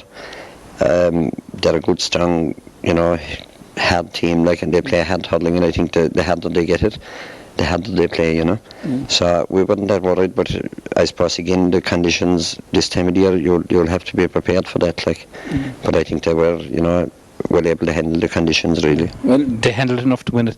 Pat, you're the last man to speak on the video, and I'll be watching it. Some of them maybe down in Australia later on and showing it off to the Aussies. What would you, as chairman of the club, like to say to the players and the selectors as the last part on this video? Well, I suppose first of all, I would like to thank everyone, the Tom Mulcahy, trainer, Dennis Arden, fellow selector, and our coach, Father Sean, who I think, that everyone was willing the team on to win for him on the day. To the players, I think there's a lot more left in this team yet. They're a young team, but it will be very hard to replace the lads that are heading on to Australia.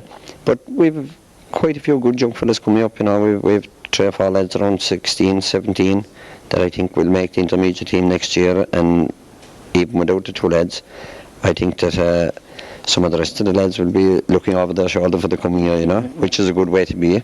So I'd just like to wish them the best of luck next year, and I think that, I think we'll give it a fair good go, and won't be the one to trying. I think they're a very committed bunch to training, and they've done it all year. We started last year, I think, around the 5th of February, and we've been at it full built since, and there's no awful after an aching. Some of the subs there have been training harder probably than maybe half the players, and some of them got a game last Sunday, and I think we'll handle it well, I think. Okay. Well, thanks Pat, and congratulations. Well, that's it here from Cormac.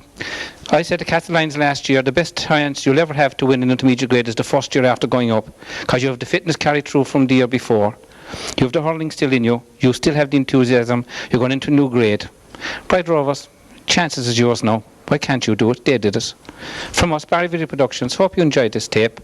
Hope the people down in Aussie will enjoy looking at it. Bye for now.